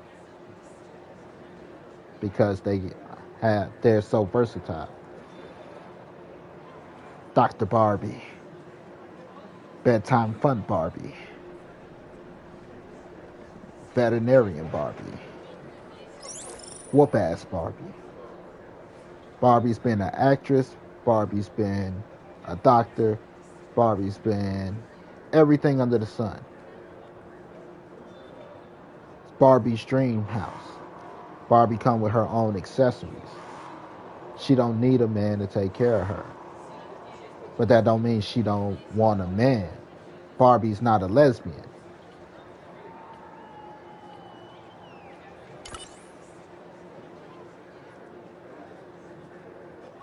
You get what I'm saying? I love me a Barbie. The thing about Barbies, two things. If you got a Barbie that's materialistic, then her man is just another accessory. And if you find a Barbie who's trying to fit in, then that's a Barbie that's lost herself. A Barbie that lost herself is gonna be batshit crazy.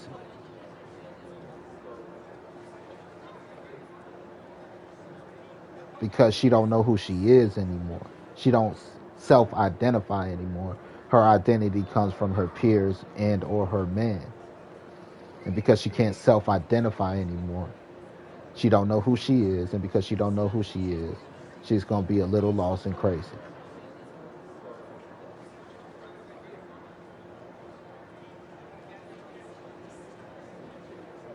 I love a Barbie. Swifties. Swifties are pretty cool too. Swifties like this. They're called Swifties because they hit you with the oh my gosh, this is so sudden. But nothing for a Swiftie is fucking sudden. Even when it comes to Taylor Swift music, she go through years of relationships that she used experiences for her music. And then one day she just pop up like, I got a song for this shit. Like a rapper about to freestyle a whole fucking song. I got something for your ass. But it's made from experience. Maybe made from joy, maybe made from pain, you know, but it's something that it's an experience. And then it's the same way they work on their man, though. They've been working on their man for years. Then all of a sudden, oh my gosh, this is so sudden, I never saw it coming. Well, technically, she like, it's about time. About time your ass got the picture. The positive of a Swiftie is she's willing to put work into you. She's willing to work on you and put in effort. That's the positive.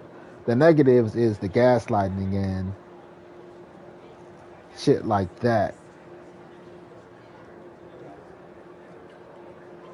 It's gaslighting. It's me. Hi, she tried to tell you. It's me. Hi, I'm the problem. It's me. Because she manipulated you a lot to feel a way.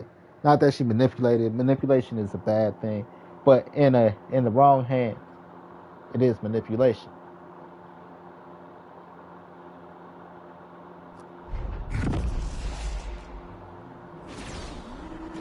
I think the phrase is love bombing.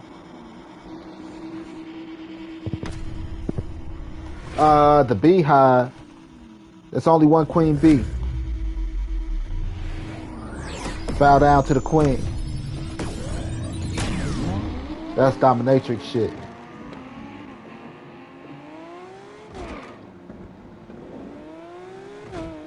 I don't have to drive with her. Not already.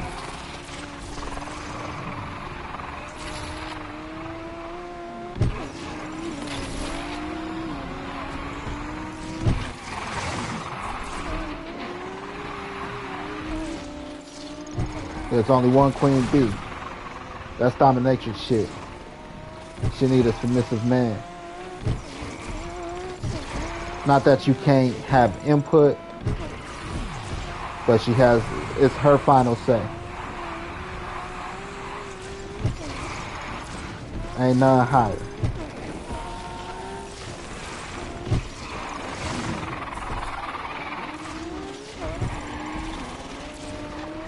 And technically, that's why I don't really want to be a part of the beehive.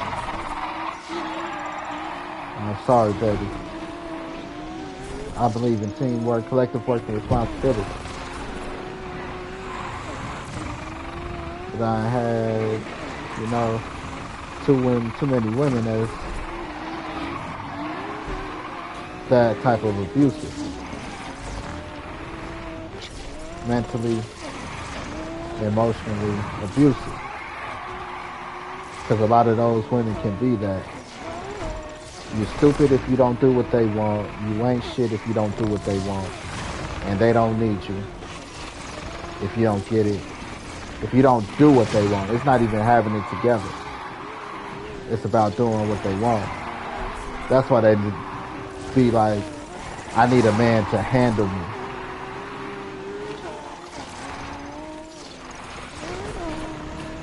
Like, bitch, you ain't a fucking dog.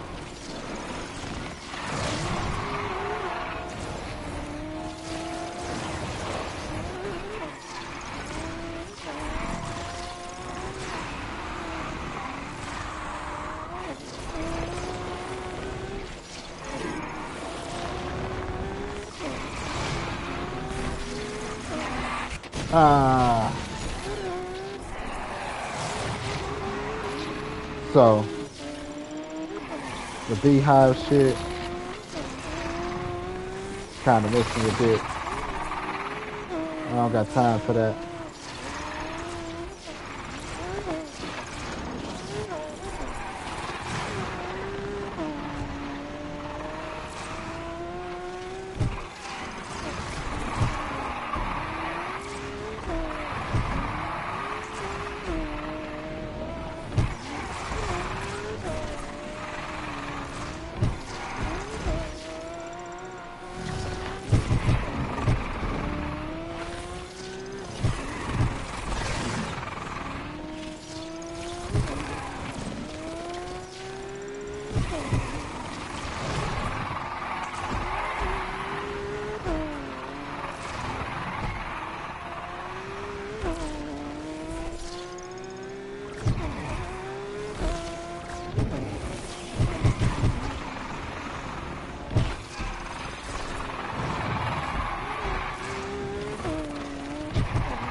I'm alright.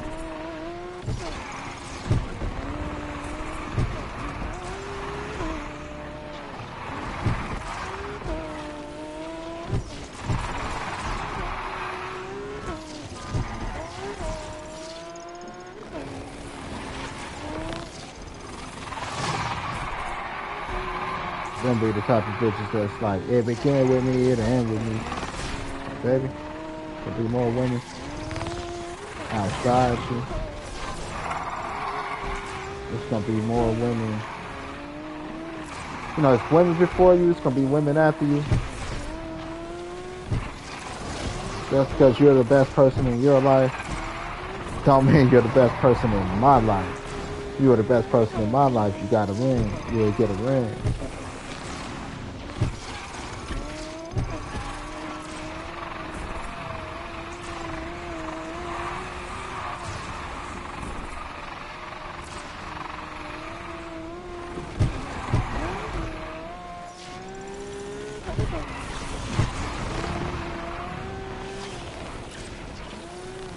Alright, motherfucker feel themselves a little too much. Like your ego. You know, if they don't have ego, don't feed into the pride.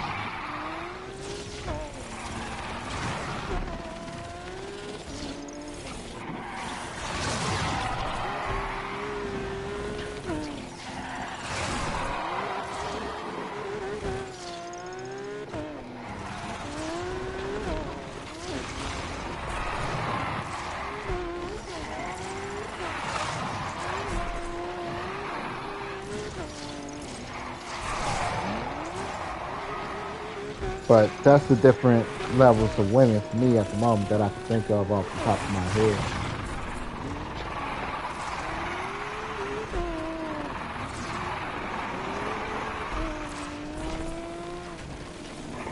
But out of all of them, give me a Barbie. I love me a Barbie. Because when you find a Barbie that loves genuinely, she loves genuinely.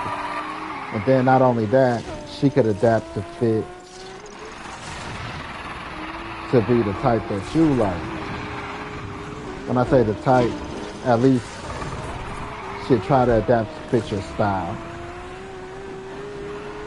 Like this clothes shit don't matter.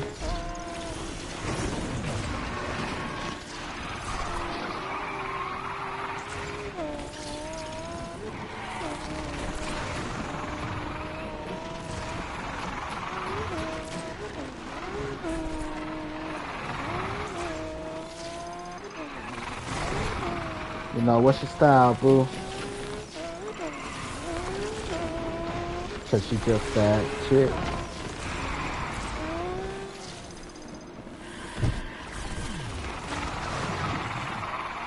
You know, goes back to the adaptability.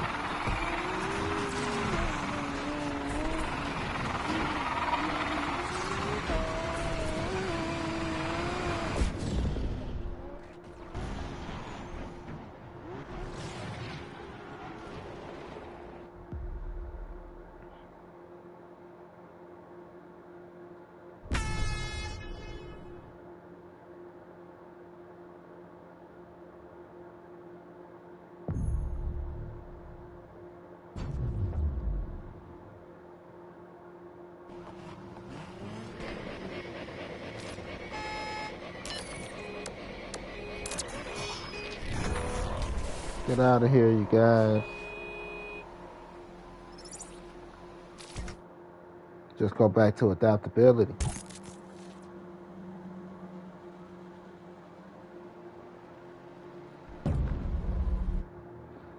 I just like to drift.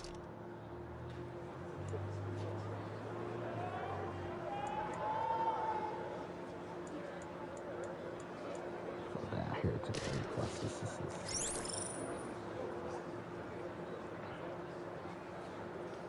The same thing. Like, could adapt to my woman.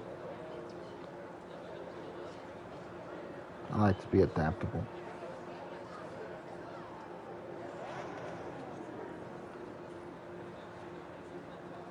Because everybody's not the same.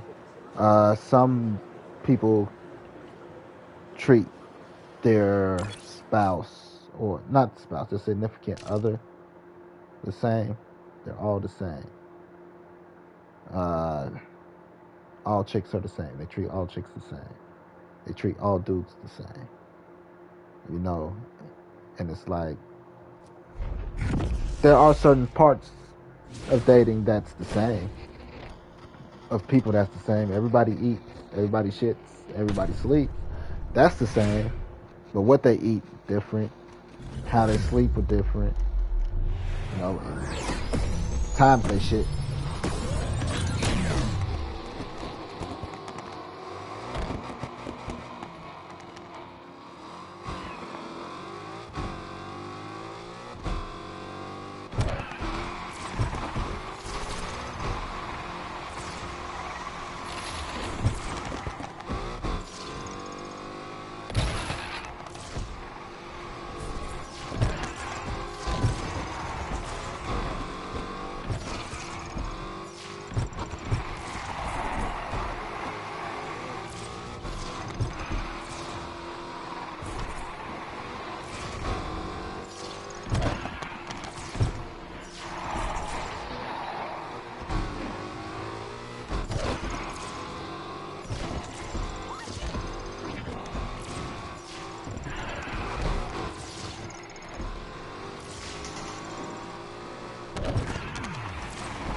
Cause that swaying shit is the little extra to be like, I should chain them together.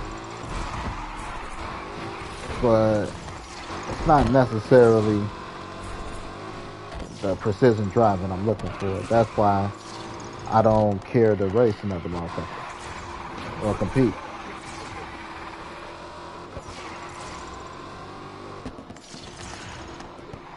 It's like dribble, dribble, dribble.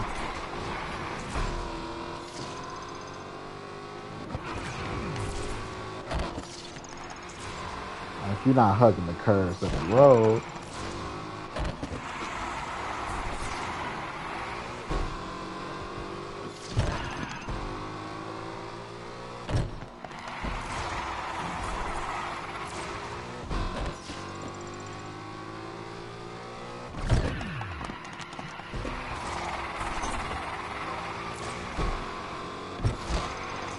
I see that shit too.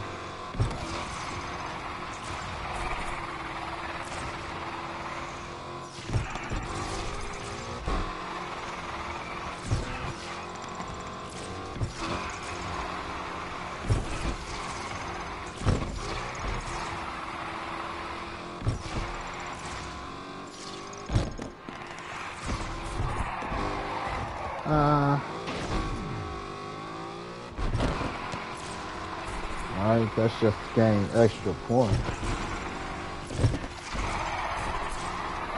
Guarantee you don't look like me coming around this corner. Alright, that shit right there to gain the extra points.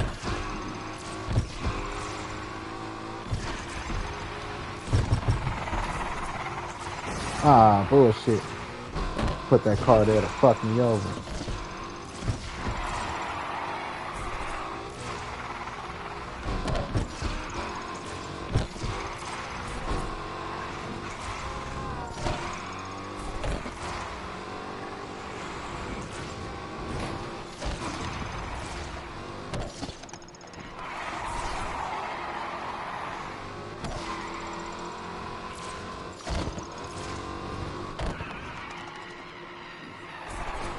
I should have waited 2 seconds later. And how close the combo carry.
Stopping distance. That's what I mean by stopping distance.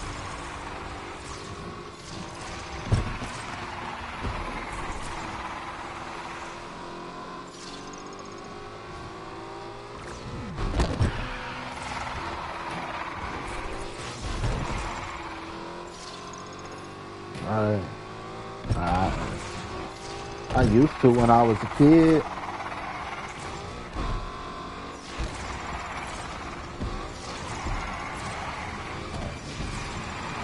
That shit.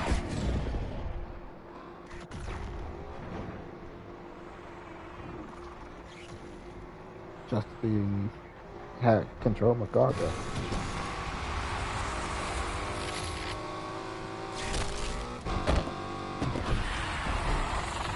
Person can't even stay on the road.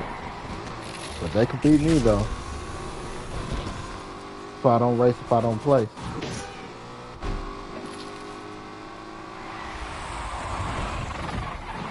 I know bullshit when I see bullshit.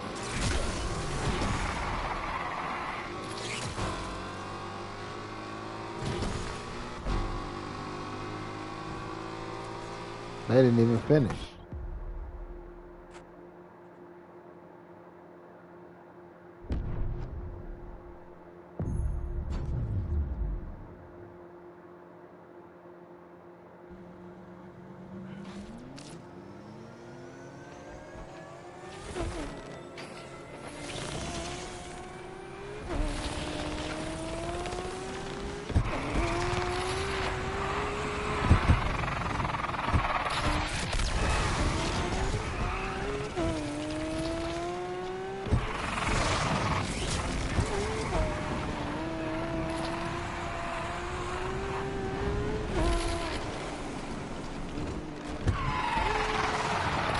Oh, wrong turn. That's not the turn I'm looking for.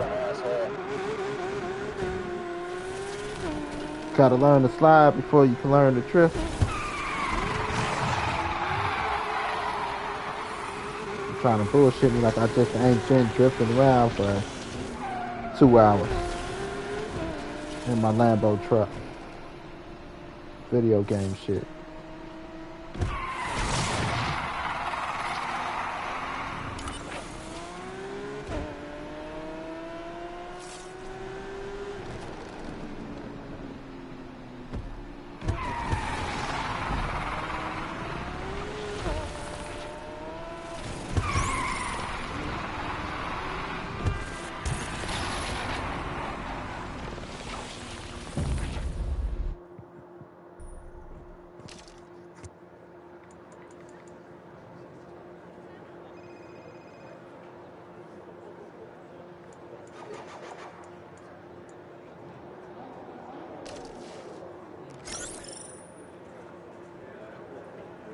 Wax on, wax off.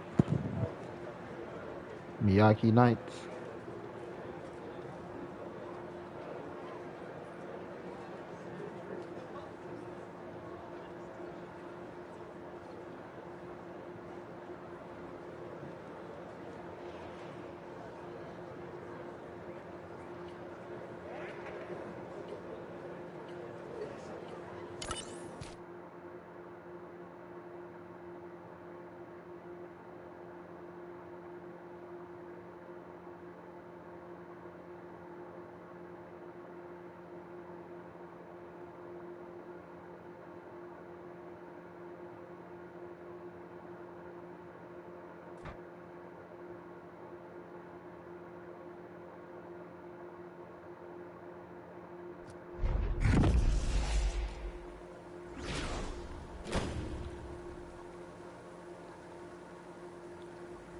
Dating for marriage.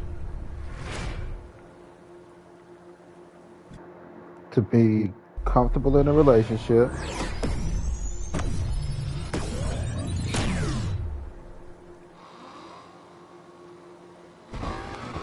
I prefer my woman to be shorter than me.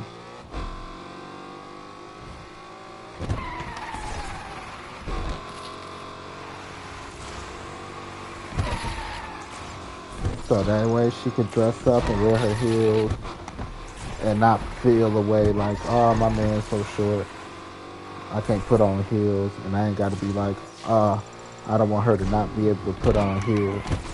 Shit like that. I'm dating for marriage. So she got to fit my criteria. Women I love. I got a certain type. You know? And again, there's some things that people can't help. If I fall for a woman that's taller than me, we fall for each other, that's just nature. I'm not knocking anybody out because of height. But personally, like, what am I looking for? What do I like? Be like, if I gave you a woman that fit these criteria and y'all hit it off, can you be faithful? If you want me to be faithful, here's the criteria.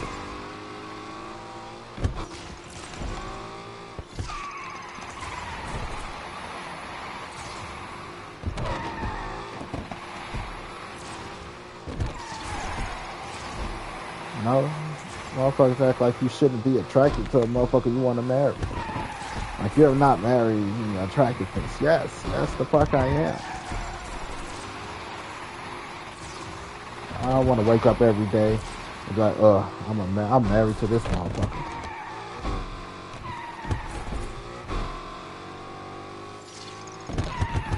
I'm gonna be ready to cheat.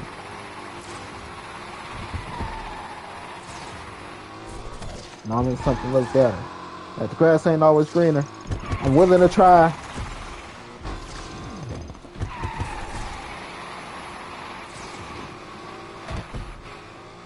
It ain't always not greener.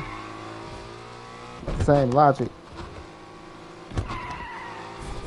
I want to be able to be like, nope, I'm cool where I'm at. Not feel stupid saying it. You know? Motherfucker not gonna tell me it's okay to date a Rasputia, but when a Beyonce come along, be like, no, I love my Rasputia.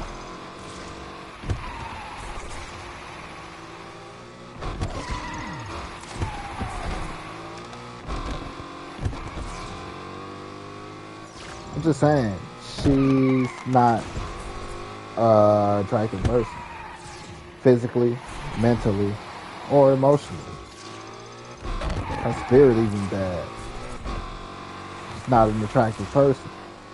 She just got the trifecta of shitty woman. It's not just about her weight.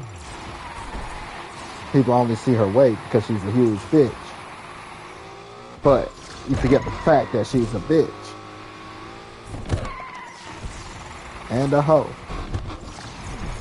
Cheated on. Then talking about, but I'm with child. You can't leave me, Norbert. I'm with child.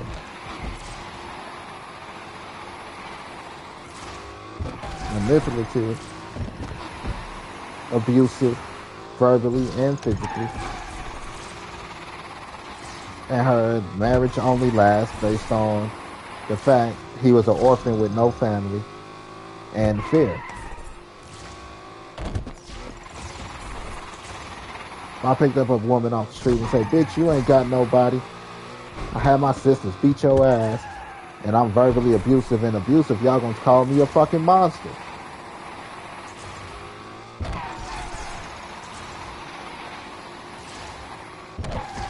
So let's not play the gender bias card here.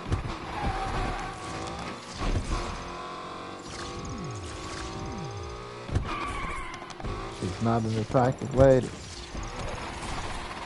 Nothing about her is attractive.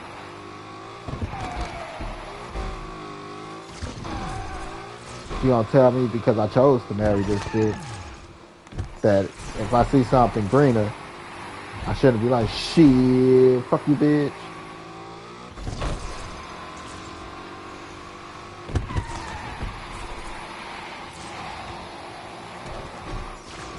Drunk. You guys are drunk.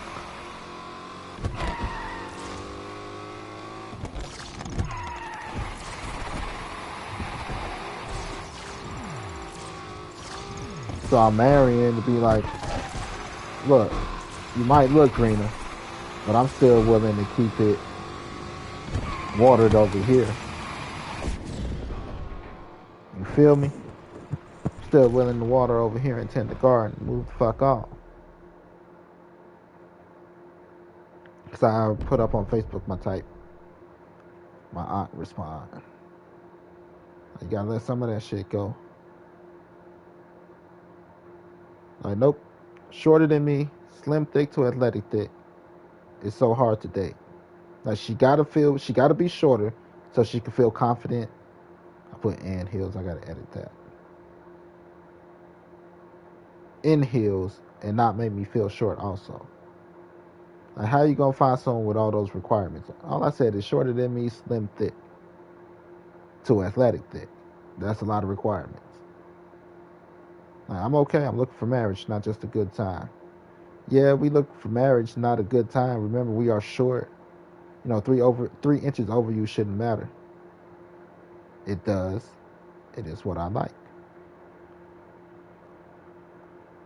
All I ask is shorter than me, slim thick, too athletic thick. That's too much requirements. I only had 2 requirements.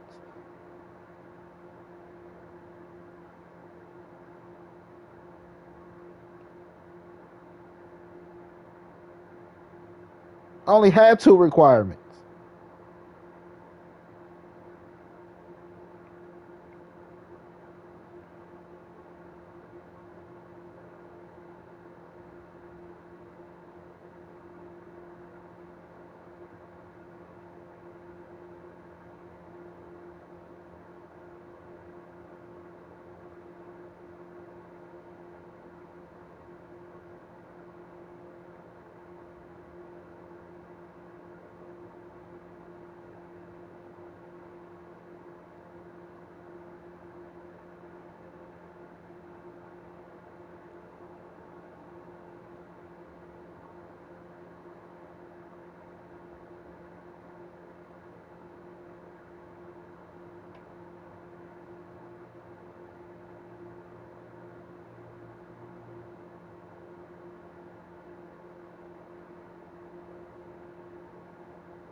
Right? She's shorter than me. She put on heels. Would be about eye level, maybe a little bit taller than me.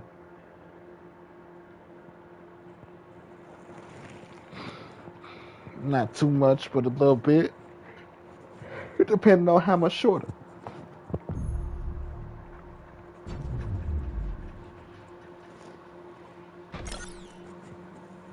Right? So she could get all dressed up, put on high heels. and don't have to be like, don't feel like she can't wear them. And then don't feel unconfident because she like he's short in her heels.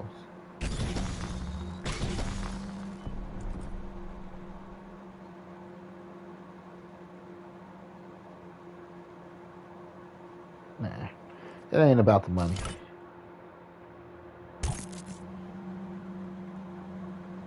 I don't think there's anything bad to ask about that.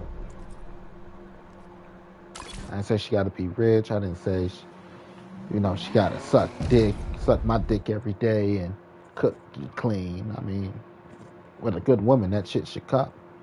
Just my physical requirements. I didn't say she got to be fucking Beyonce.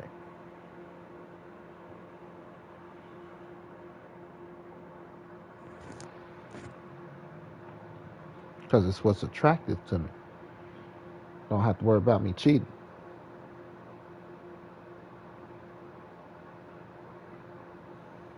Yeah, I mean, slim thick to athletic thick is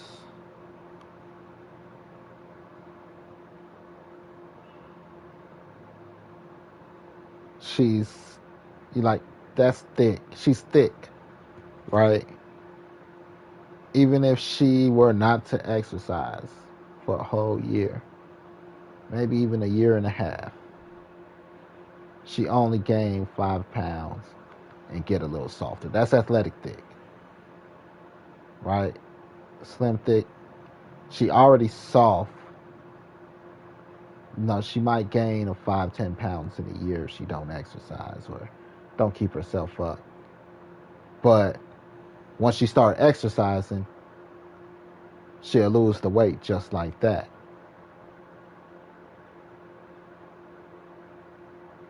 Because we tend to get comfortable in a relationship.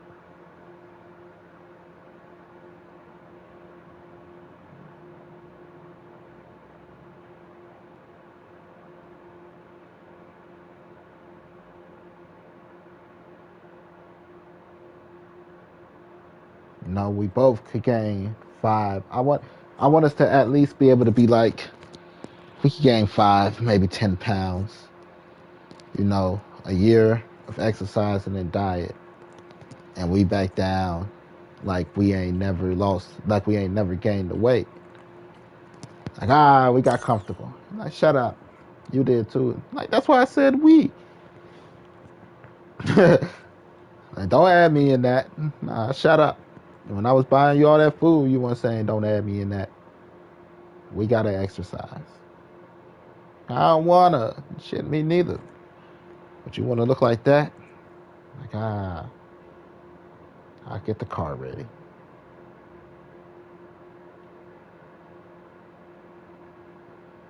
You know? Some people, like, I don't want a big girl. And then she get comfortable. And now she's a bigger girl.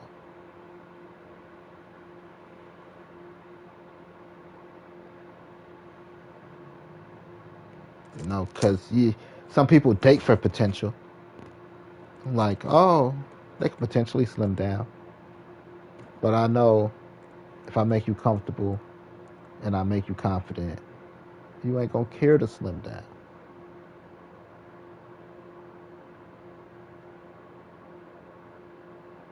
Like, shit, when I was big when you met me.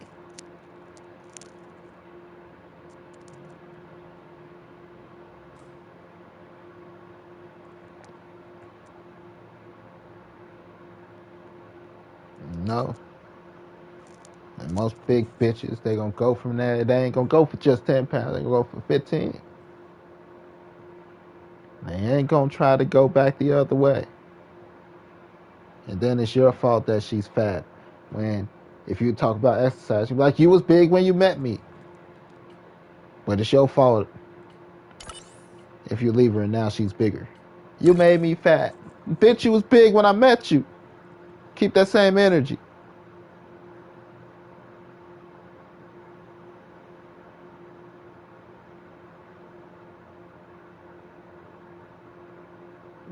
It takes a person to want to do that and live that lifestyle.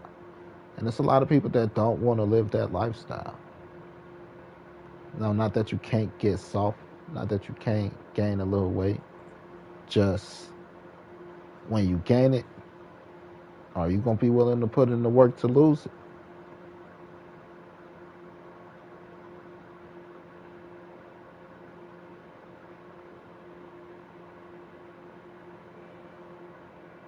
Because it ain't easy. Hard work, dedication. And I'm not talking, when I say lose the weight, like it take a year. Let's say if you exercise for a year, 6 months, without changing your diet, you'll lose the weight.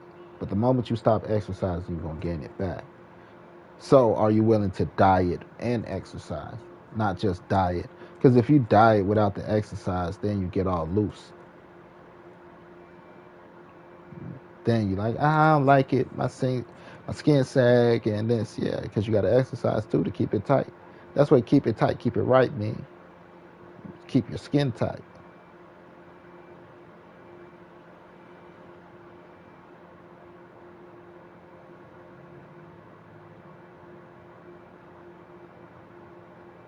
But anyway, I'm gonna take a break. I'll be back.